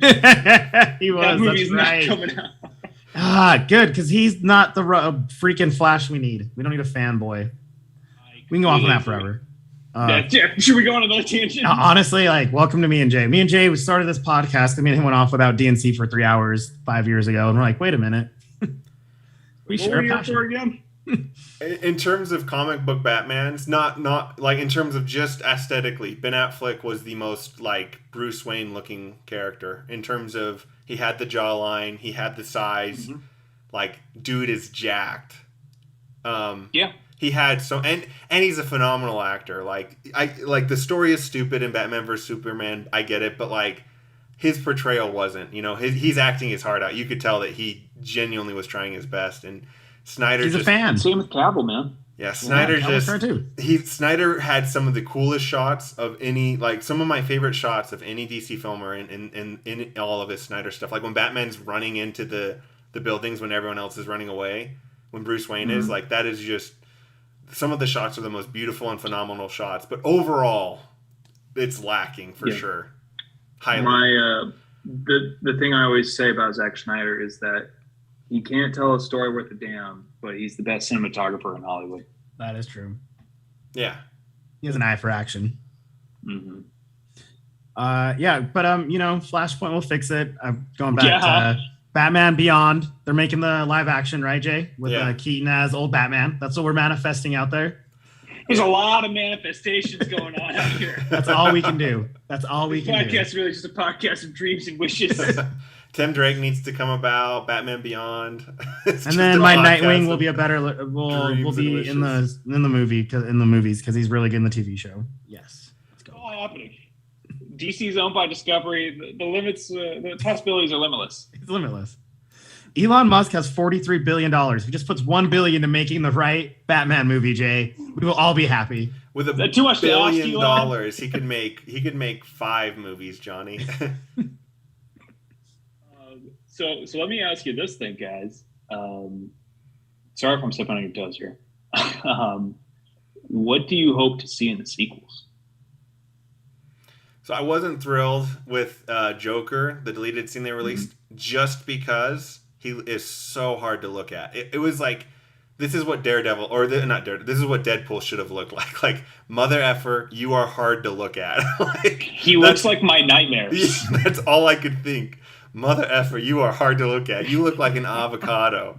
Had sex with an older, more disgusting avocado. You look like the topographical map of Utah. Like Freddy Krueger. I can't even say it. we need to have a PG-13 cast, so I can't say the full Deadpool line, but you know what I was going to say. Yeah. No, I hope they do way more. I like his hit. I hope they keep him as not being Bruce Wayne. He's a great Batman, where he's not running around, like where he's solving things, where he grows. Because we always see Batman in stages where, okay, cool, he turns into Batman. He's a little more mature. But, if we grow with this one, I think that's awesome. And keep, Batcat going. I love their chemistry. Please, yes. Yeah. I have a lot of hopes with sequels. I really hope what we see is the pretend Bruce Wayne. I hope we get to see like a Bruce Wayne who's like, real cocky, almost like if I saw him on Twitter or something, I would hate him with a passion. Like how he was on that Nolan movie. Yeah. Kind of a little arrogant. Yeah, a little but arrogant. funny. Yeah. But then, like, when we see him on his own, we see like this tragic character, and we see the act that is Bruce Wayne, and then the reality of Bruce Wayne under the cowl. I always really love to see that contrast, and so I'd love to see Robert Pattinson. I think Pattinson's a really great actor here, and I would love to see him take on this sort of tortured soul, because like I think we can all kind of relate to the idea of like sometimes we're pretending to be someone we're not in front of a group of people. It's called work. It's called work. It's called going to your job on a going to your job. And so in this context, yeah, and I also like the idea of like seeing Bruce Wayne be kind of a buffoon. So he's just kind of like a guy that no one necessarily takes seriously. There's a lot of different ways you could take it. And so, yeah, I really love to see that contrast. The other thing is villains. Jay, like you were saying, I didn't love this Joker either. Yeah. Eternals actor, Jay's favorite movie. Yeah, I listened to that podcast. Sam was holding out for William Dafoe to play Joker, which would have been amazing. I just say Willem Dafoe should be Joker. Come I on, saw man. that on a thing on that, and he terrifies me to begin with. So good. Peter. It'd be so fun to see him as the Joker. So yeah, it just feels like a missed opportunity there. But again, like I said, like any idea can be good if executed properly. So I'm really open to seeing Joker again. Like I don't have Joker fatigue at all. But what I'd really like to see is Hush, and I'd really like to see Mr. Freeze. Dude, why can't we have Mr. Freeze? Oh, proper Freeze Mr. Freeze is so good. Especially, have you guys seen the Batman Beyond with Mr. Freeze in it?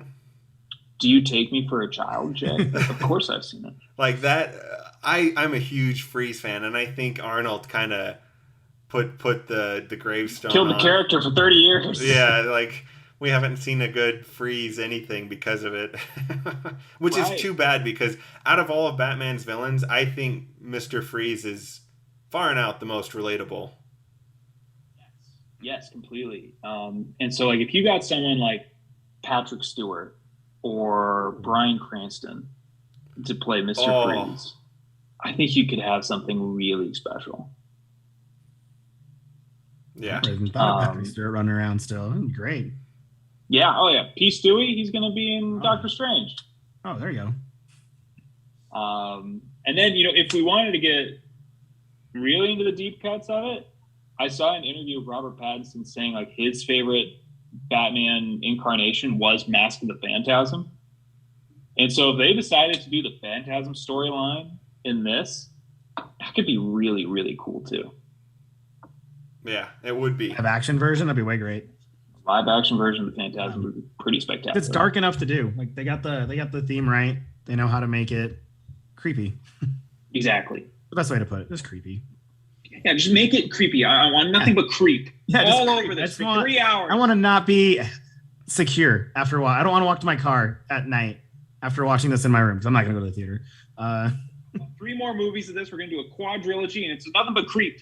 Nothing but creeps. All our manifests are going through, and I love it. So I was going to say, I think in this film, the best villain, far and out for me, was Penguin, just because I think Colin Farrell Unrecognizable. Oh my gosh. Unreal. Yeah, I can't believe I had to look it up again because I knew it was him, but I couldn't believe my own eyes. So I had to go and remake sure it was him on the credits. I would be okay seeing Deadshot portrayed. So Mr. Freeze is high on the list for me, and then Deadshot's another one that I think would be pretty cool to see in a live action because he hasn't been done well. He hasn't really even been done. But if you watch him, didn't love Will Smith?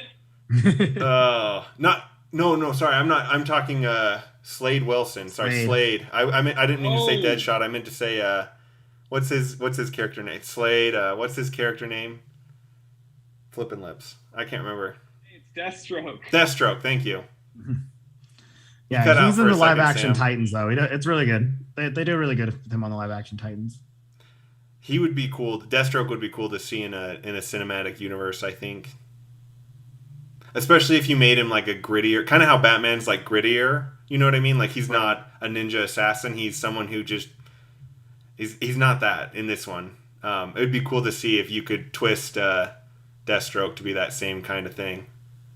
Did you guys know that he was going to be the villain of Ben Affleck's solo movie? Really? Oh. Yeah. And because he was cast. He's in that Justice League movie. Right. Deathstroke. Yeah, that's right. That's right. He's in the boat.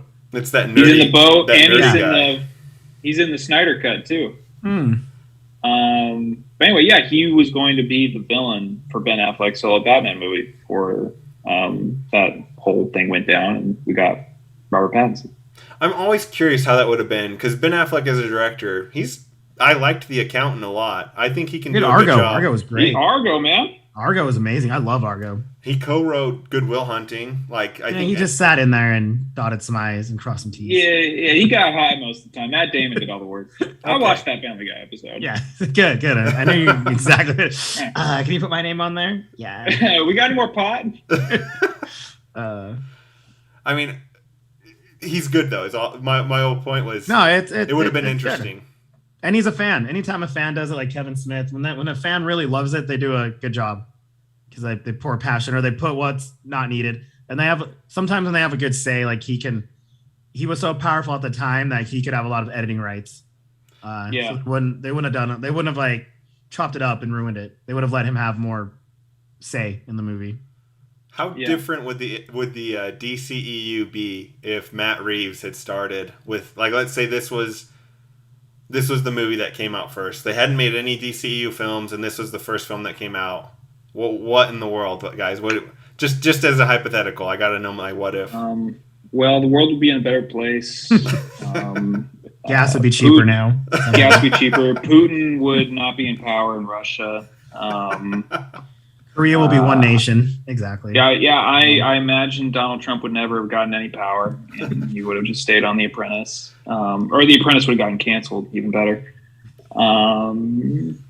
Yeah, man, it just would have been a better world.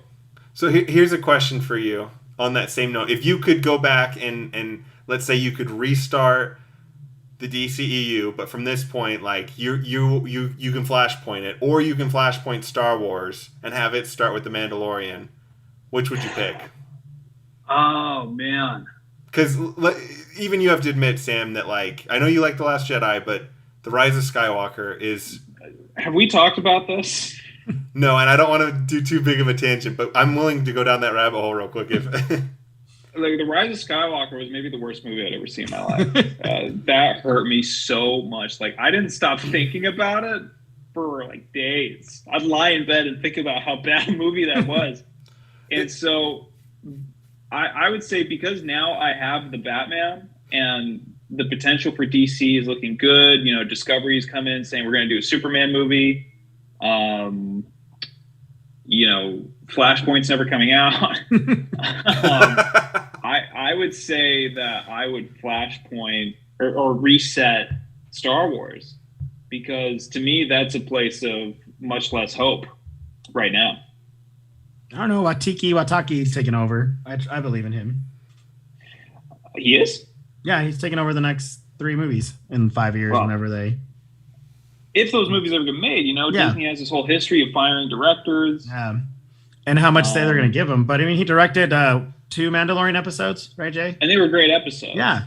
Yeah, and he just finished up some other stuff. He did Our Flag is Black, this pirate show, really great. So he's really fun. Yeah, and he did my favorite Thor movie, Ragnarok, and I'm sure Thunder of Love's gonna be great too. And he's involved in it, so Disney likes him for sure. Yeah, you make some good points. I guess I would just at this moment, I really just wish I could have had 3 really, really, really good sequel movies to Star Wars. I wish we got Grogu. Be happy. I wish The Mandalorian was what it started with, and I would be curious. I wanted to see movies that had an overarching plan and someone in the chair who knew what they were doing. Because in reality, like it wasn't like Kevin Feige where he was making sure that stuff lined up. Like I watched The Force Awakens, and whatever you think about it, you have to admit it's jarring to go from The Force Awakens to suddenly go to Luke throwing the lightsaber, and now you're on a different path with Rian Johnson. And then even more so of a jump back is The Rise of Skywalker is like way an overcorrection, and that one is unforgivable. Like. Yeah, I think that trilogy is defined by Whiplash. And I would even say I would even go one step further where it's a really weird jump going from Return of the Jedi to Force Awakens. It is. Because Force Awakens does very little to connect to Return of the Jedi or anything that came before. It really doesn't make sense. Like, how does the First Order exist? It doesn't make any sense. Where's all this money coming from? Like, there's... I get it's an infinite universe fun. Guy, but like, it's a fun movie for sure. But yeah, Jay, it's like the last 6 movies are irrelevant. Yeah, it makes no sense. Well, I mean, you can Abrams, like, you want to give a middle finger to the movie before you. Days of Future Past X-Men did that with they fixed the whole 2000 X-Men trilogy. You can do that too, but don't take it the first hour of the movie to try to fix everything. It was frustrating to me. I watched a really good video summary called the Anti-Trilogy. I don't know if if you ever want to spend 30 minutes really like diving into some of the interesting issues with the sequel trilogy, watch the Anti-Trilogy, because he talks about how J.J. Abrams hated the prequels so much that he wouldn't even like anything that happened in the prequels. He wouldn't acknowledge. He didn't even want to like have the same kind of themes, which is interesting because. As flawed as the prequels are, like as dumb as they are, I know they're so stupid, but even with that, like the overall story George was telling was interesting. It's just he's not a great director. He's a good storyteller. You know what I mean? Yeah, I relate to JJ in that situation. If I were in his shoes, I wouldn't want to connect them to the prequels either. You know, if we go back in time to 2012 or 2013, like those prequels are not popular. The Clone War cartoons have not really come out. You know, I wouldn't want to connect him to the prequels at all. But what I would do is connect him to the originals, which he barely did. It was closer to the timeline than the prequels. But the question is, can you connect to the prequels and still have it be good? And I think The Mandalorian did that so well. Like you see the droids attacking his village, and you see like a lot of the things in Mandalorian that nodded to the prequels without having the problems of the prequels. You know what I mean? Clone Wars helped that out, though. I'll take it. Yeah, I think Clone Wars is pretty much essential. Yeah, I would agree. So the Darksaber, all that stuff is all Clone Wars. Yeah, and I would agree with that. But I would just say it would be cool to start Star Wars on The Mandalorian and then have a sequel trilogy afterwards. Like if I could flashpoint it, that's how I would do it. I would make it so that The Mandalorian was the first thing we saw after, and then from that point on, imagine if there was a sequel trilogy that all revolved around the planet Mandalore. Like how cool that would be. I don't know. We're getting a little bit out there, but my point was wasn't this a Batman podcast? Yeah, I know. I'm sorry. I can't. It's like The Office. It just. Yeah, we're gonna go to Star Wars eventually. Let's just embrace it. I know what you mean, and I get it with JJ. Like he didn't, he needed something to try and bring the fans back together. I just don't think what he did is the right answer.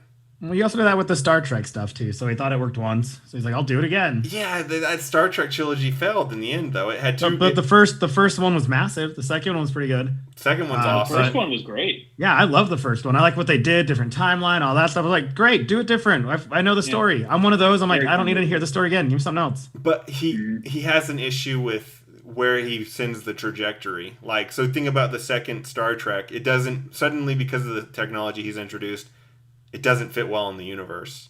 And it's kind of the same thing. Like, what story threads are you pulling after Force Awakens? I don't know. My point is just, I think J.J. Abrams has this habit of sending things in a trajectory that's not the route you want. That's not the trajectory you want to take. Even if the film's beautiful and it's entertaining and it's fun, that is not the route. That's not how you want to be lined up. Because I don't blame Rian Johnson very much for people hating his movie, because it's like, well, what could he have done? Yeah, I agree. Like you're in Rian Johnson's shoes, and you're dealt that hand. Like, how do you make it make sense? Yeah. Why would Luke Skywalker run off to an island? And who is Snoke? Yeah, I'll just kill him. Yeah, and who is Snoke? It's like, yeah, all right, figure it out, kid. Good luck. Everything works out. And here's some Sith troopers. All right, bye. Hope it works out. Oh, no, that's funny, Sam. I think I'm in the same boat with you. As much as I have issues with some of the DCEU stuff, I think I have bigger issues with Star Wars. and because there's a multiverse, you can have beautiful movies like the Batman that still exist in the world of DCEU technically. Exactly. Yeah, and my big hope going forward is that finally, I'm manifesting this real hard. Is that finally I am given just a really solid, good Superman movie. That's all I want. Please. Give me a good Lex Luthor. The Smallville TV show had one of my favorite Lex Luthors. So they're out there. Such a good Lex Luthor. He's my favorite. And I got mad. They didn't even let him audition for the role. I'm like, let him audition at least. Like, he knows how to be maniacal. And he's still a fan favorite. Like, he goes to conventions left and right. He's not like some guy that no one knows who he is. Right. No, Johnny, you need the Mickey Mouse guy. And it's not that complicated. All you really got to do is follow Jeff Bezos for 12 hours, and you've got your character of Lex Luthor down. Like, all right, let's get someone who looks like Jeff Bezos. Boom. We've got a masterpiece here. Done. Yeah, so just give me a comic book accurate Kal-El storyline. Oh, that'd be That's good. all I ask. Well, actually, I asked for a lot of things, but I'd really like that. All right, we're going to cast the perfect actor for it. The best actor we could possibly get since Christopher Reeves. We're going to cast Henry Cavill, and then we're going to just give him absolute crap. Yep, nothing. Let's have him snap Zod's neck. As much as I actually kind of enjoy that moment, like I'm so cynical. Like, I know it has nothing. Like, it's not the comics, and it's like he's throwing him through buildings. Like, it's so bad in terms of like what a Superman movie should be. It's so bad, and yet I still like. Part of me is like. When he snaps his neck, I'm like, oh Your my god. Your bloodlust knows no bounds. It's the same thing with watching Batman kill people. I'm like, okay, like Well, he doesn't even kill him. He like we're gonna get maims Frank them, makes them Miller's paralyzed. Batman. They can't walk anymore, but they're alive. We're gonna get Frank. It's beating. We're gonna get Frank Miller's Batman where he just kills people. Let's do it. Batman That Returns. bugs me because I've read that comic book a couple times, and to my memory, he doesn't kill anybody in that comic book. And so when I see Zack Snyder being like, "Yeah, we're doing that the Dark Knight Returns comic book, but I'm going to have him set people on fire," it's like you're not even like acknowledging the source material here, man.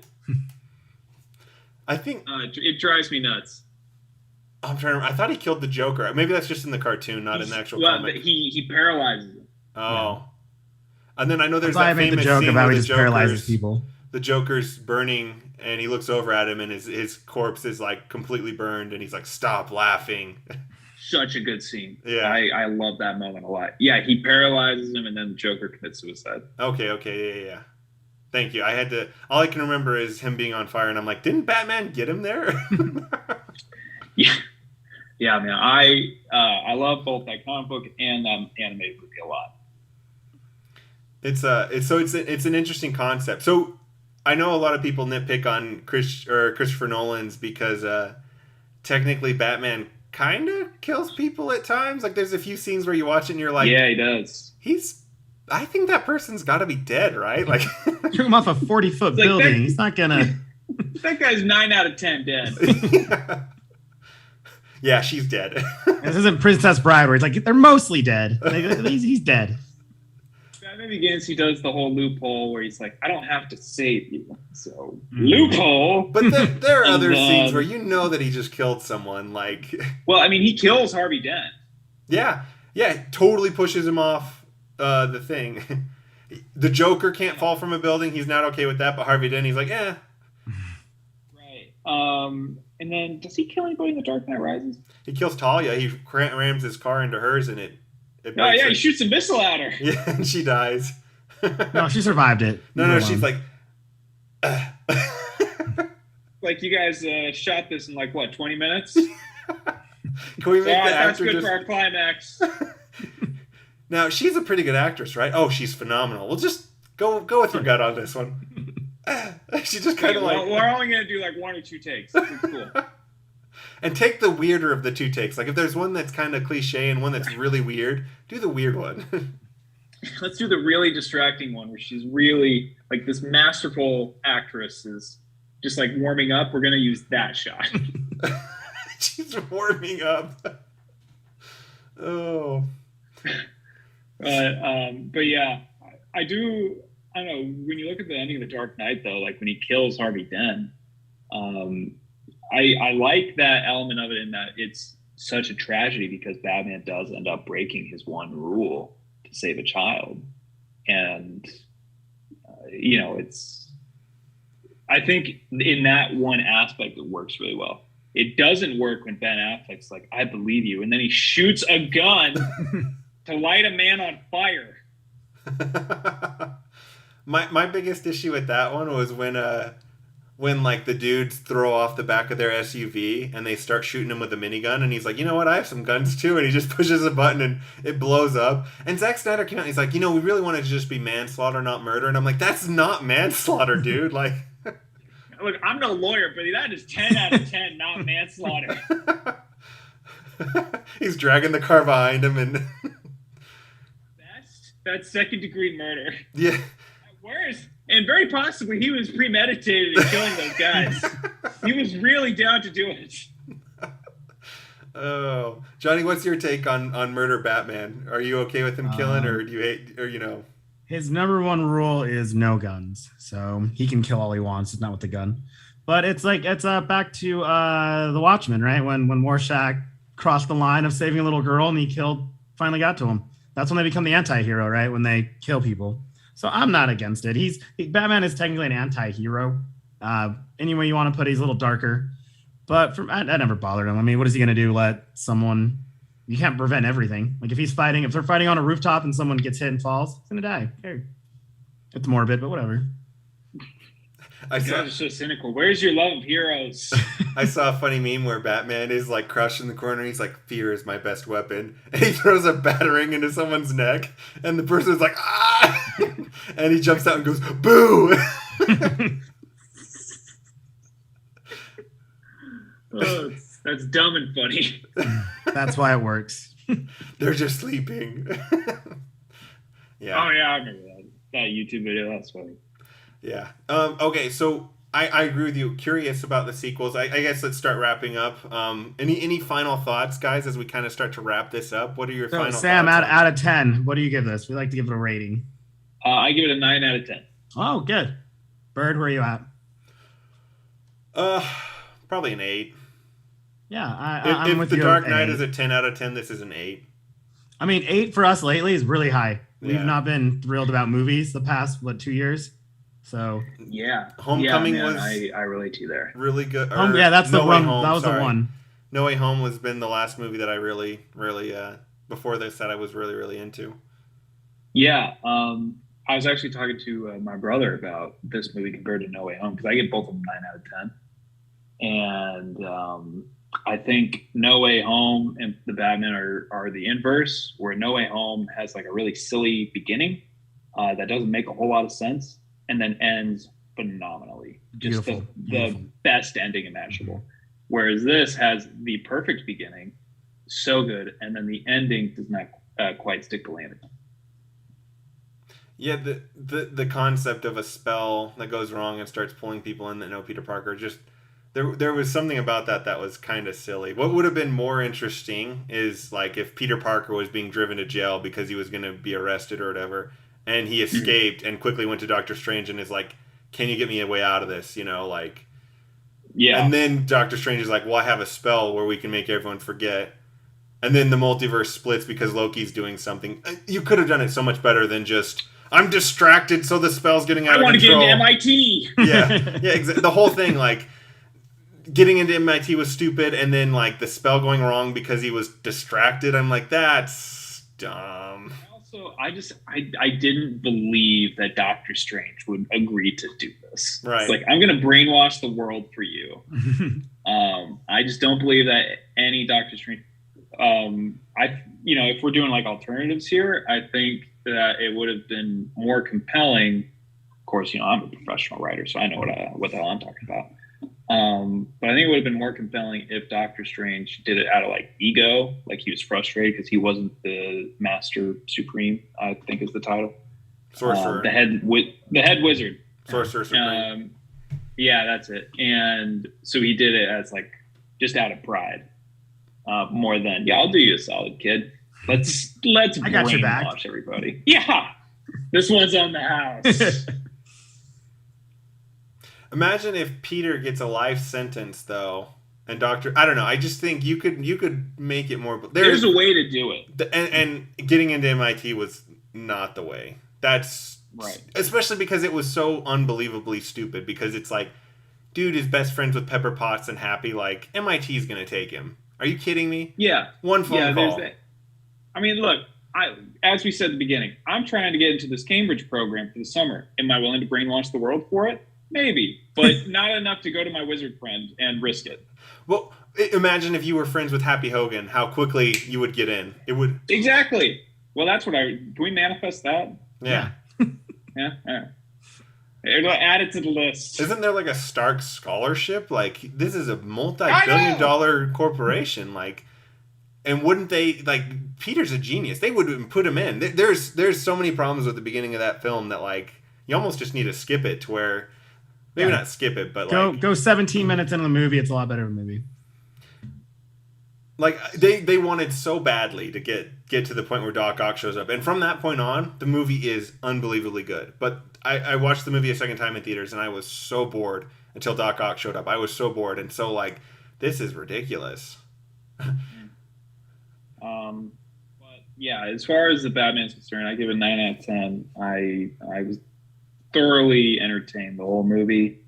I have my gripes with it, but gosh, was it just fun to see a Batman movie again. It's been 10 years, and I'm just really, really excited to see where they take this baby. John, did you give it an 8? Mm-hmm. Okay, I just wanted to make sure that you. Yeah. It was. I mean, no matter what, it's a Batman movie. I'll watch whatever. Like it does not. It's not like I wasn't gonna. Like you're gonna go in with a 5 regardless. It's Batman. Baseline of 5. Your baseline 5. even the campy ones from the mid 2000s, early 2000s. You're gonna get a 5. Horrible 5. I mean, you're not gonna get above a 5, but Sure. But yeah, but it was. I mean, it was great, and I am excited to see. I mean, if this is where they're gonna head, because who knows what Justice League's gonna happen or not, whatever that's gonna happen. So if this is all they're doing Batman wise, that's great. Keep that going. So as a kid, I loved George Clooney's Batman because I was 8 or whatever when I first saw it. You know what I mean? Like when it first came out, we were something like that. I was less than 12. I'll say that. And I love George Clooney's Batman because it's the type of movie that a really small kid would like, right? It's so stupid, and that's what kids like. Anyway, so I haven't rewatched it since because I don't want to tarnish that, part that of memory. Me. Yeah, exactly. That thinks that deep down, I think that that's an okay film. It wasn't that bad. I've seen the clips. I know it was that bad just based on this, but I won't watch the full movie. Like there has to be something. Still love it, Jay. Watch it. It'll bring you back happy memories, dude. No. It'll be fine. I don't need to see it. Did you know that movie changed Hollywood forever? Let's hear it. So one of the podcasts I listen to, it's called Big Picture. They talk about Batman and Robin, and apparently what happened is that movie bombed so hard, so like disastrously, if that's a word, that producers going forward were like, we cannot allow like artists to handle our big IPs anymore. Like we need to be very protective of who we select to direct our main properties now. Because like that, let me think. I think Batman and Robin came out in 97 or 98, and that like killed one of the most popular characters in film. Because when Batman 89 came out, that was a huge hit. That was like the equivalent of Spider-Man. Like it made a ton of money. It was the biggest movie of the year. And then like 8 years later, Batman and Robin comes out, and like we aren't doing Batman ever again. And it changed the relationship between directors and producers. Well, DC died for a little bit. Like Marvel was taking over. Yeah. Then we get the X-Men and Spider-Man with Toby coming in. The Incredible Hulk. Not the Incredible Hulk, just Hulk. Hulk, yeah. I mean, they had like, they had some TV shows here and there, but movie-wise, there's really nothing DC hard. Mm-hmm. Right. The Warner Brothers stores closed down. They used to have a toy store at the malls. That all closed. Oh, man. I love that store. Yeah, I loved it too. It was fun to play in. Couldn't afford anything. Yeah. But it was fun to go in there. Oh, no, yeah. It was too rich for my blood, but I was going to play in that cool store. Yeah, I went in and out of that little... like that play set. Yeah, you'd run in there all the time. I don't remember that. Oh, Jay. Here you are watching Batman and Robin. You got to go to the WB store. Dude, WB store is where it's at. That's where you had all the figurines, man. I didn't go to the mall, guys. I went to Kmart or maybe JCPenney. Man, Jay. Should have been a mall rat. I mean, we're all poor here. I mean, come on. Come on, Jay. Be a mall rat. That's where my obsession with figurines came for, because I couldn't afford it as a kid. So now that I have an income, like, take that. I'm opening my own store. Yeah, it's all coming together now. Full circle, baby. There's a Honest trailer where they're making fun of Batman and Robin, and it starts with, "There's someone out to kill Batman, and his name is Joel Schumacher."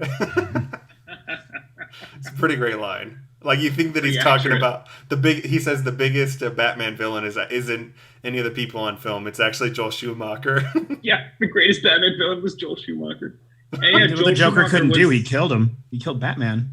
Right. That was the reason Michael Keaton didn't come back for the third one, and they got Val Kilmer instead, because they brought Joel Schumacher on to replace Tim Burton, and Michael Keaton and Schumacher just had complete differences as to where the story should go. Yeah, I mean, you went from like Batman Forever, one of the darkest Batman movies ever, to little kids running around playing with sparkly lights and just looks like a just playroom. Yeah, an absurd acid trip. Yeah. But it was still worth watching. If you've never seen it before, I recommend it. HBO has their online. They have WB. All the stuff's there. DC, cartoons, all the TV shows, even the horrible CW stuff. It's getting on there. Have you guys watched Superman and Lois? I love Superman and Lois. I have. Dude, 90s? Superman and Lois is phenomenal. Yeah, Jay I'm all watch about it. Dude. Superman and Lois. Dude, Okay, I'll have to watch it. The Smallville's first still one of my season- favorites. Like the last Smallville's great, but I was watching that and I was like, 1994. You knew what was up. No. I mean, like the new Superman and Lois. There's the On the HBO. CW. Oh, okay. I thought you were talking about the 90s one. Oh no, my bad. No, I think that's called like Clark and Lois or something.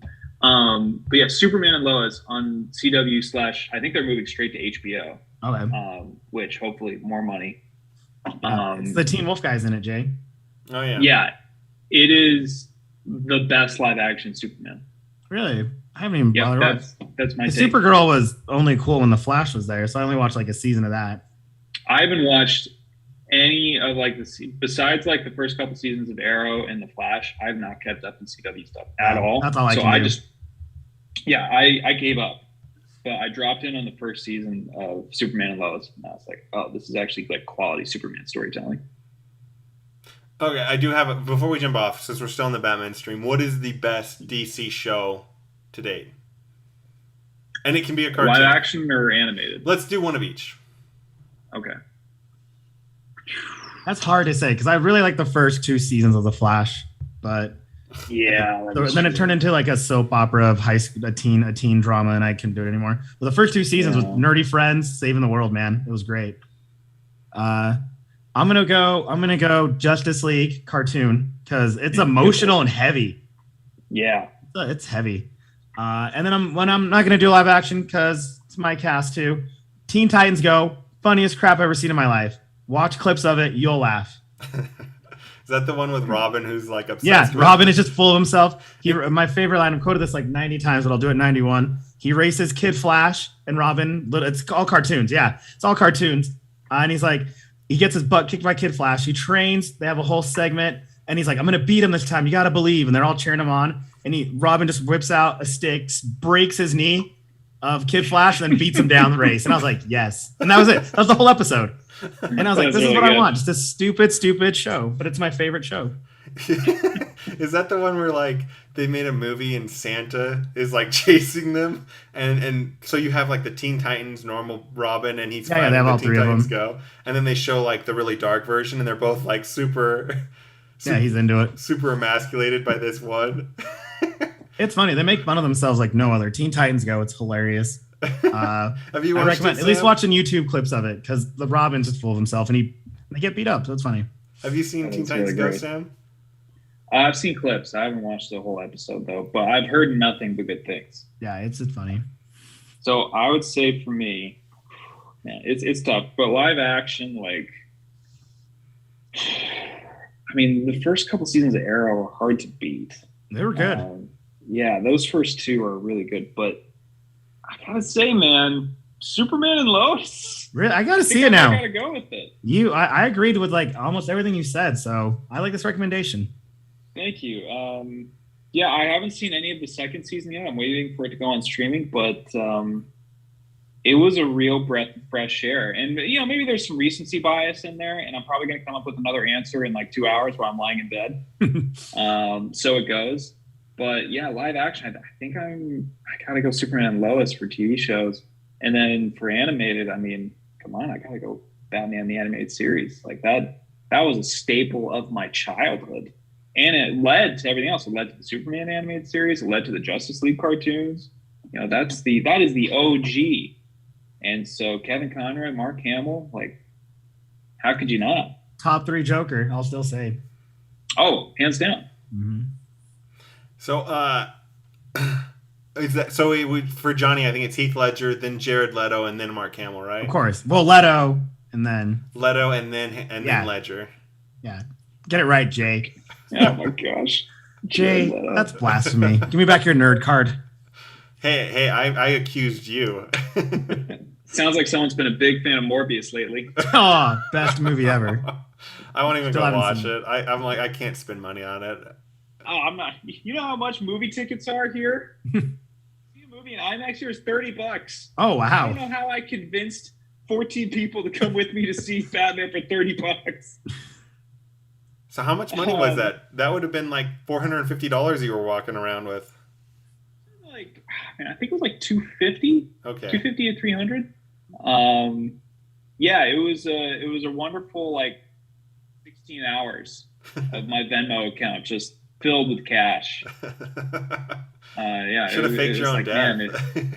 yeah, I was like, man, a lesser man would just pocket the money and say the movie was full. Yeah, well.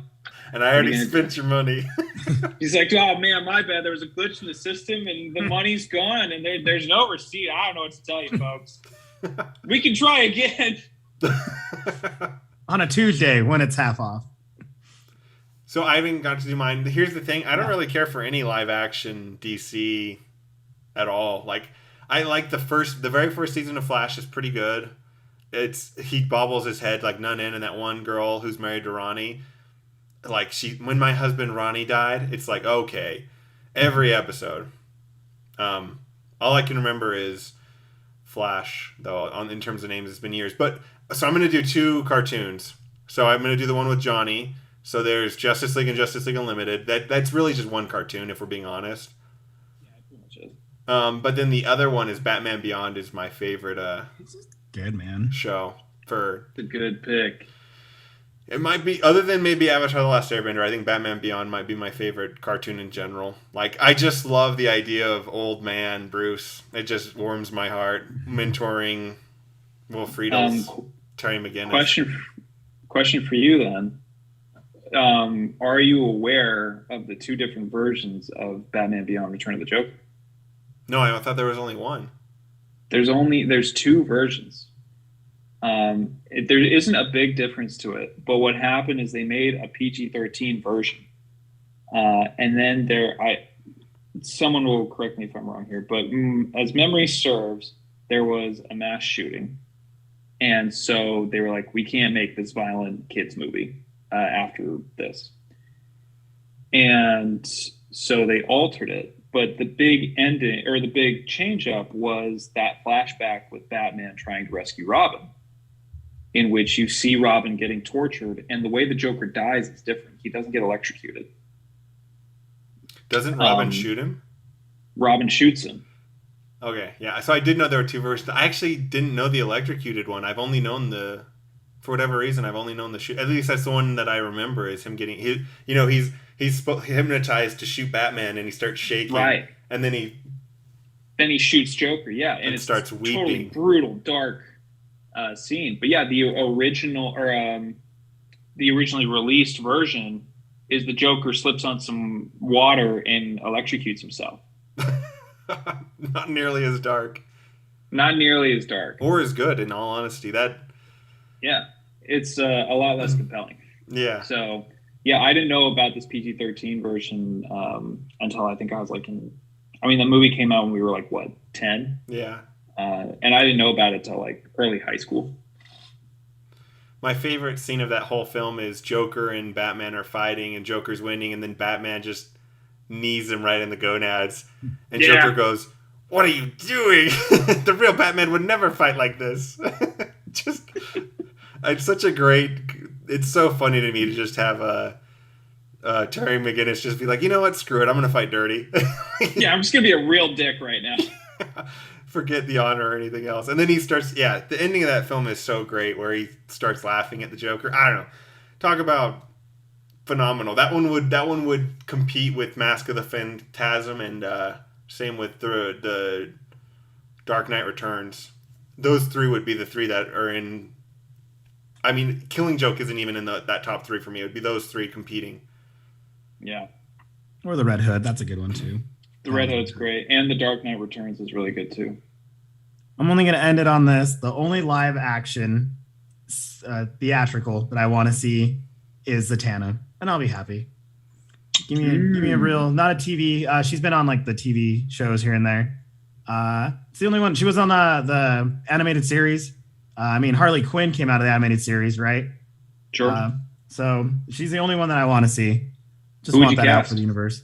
If this was 5 years ago, it would have been Megan Fox, right? Just for the aesthetic.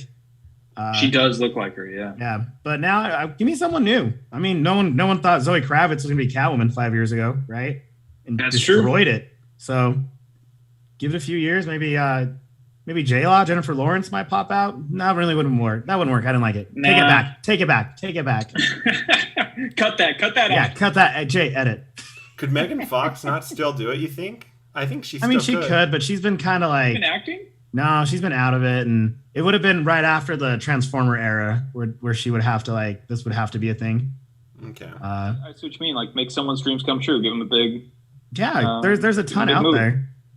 A ton out there that can do it. Like, or, someone up and coming. It won't happen for a couple years. She was frenemies with Catwoman, and her and Batman had a thing. Throw it in there. It'd be cool to see her. I'm guessing they would, if they were to cast it today, I bet you they would cast Zendaya as her. That'd be my guess.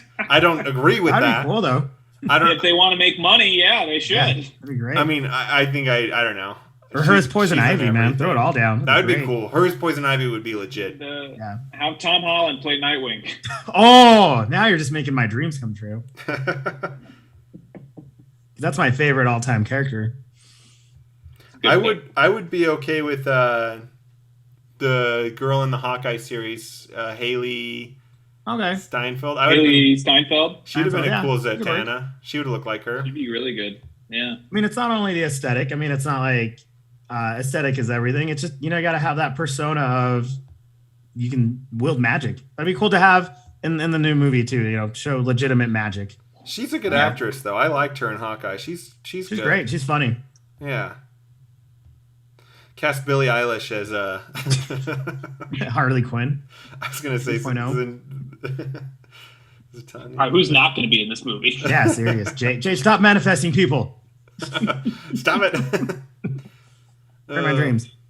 It's getting dark in my room. Sam, can't thank you enough, dude. You're my new go-to for DC, man. I loved it. Oh, dude, thank you. It has been a blast coming on here. Yeah, we something me and Jay love having people on and having people on that can out-nerd us, and you can out-nerd us. So we appreciate that. Well, like I said, I have my moments. They're few and far between, but I do have them.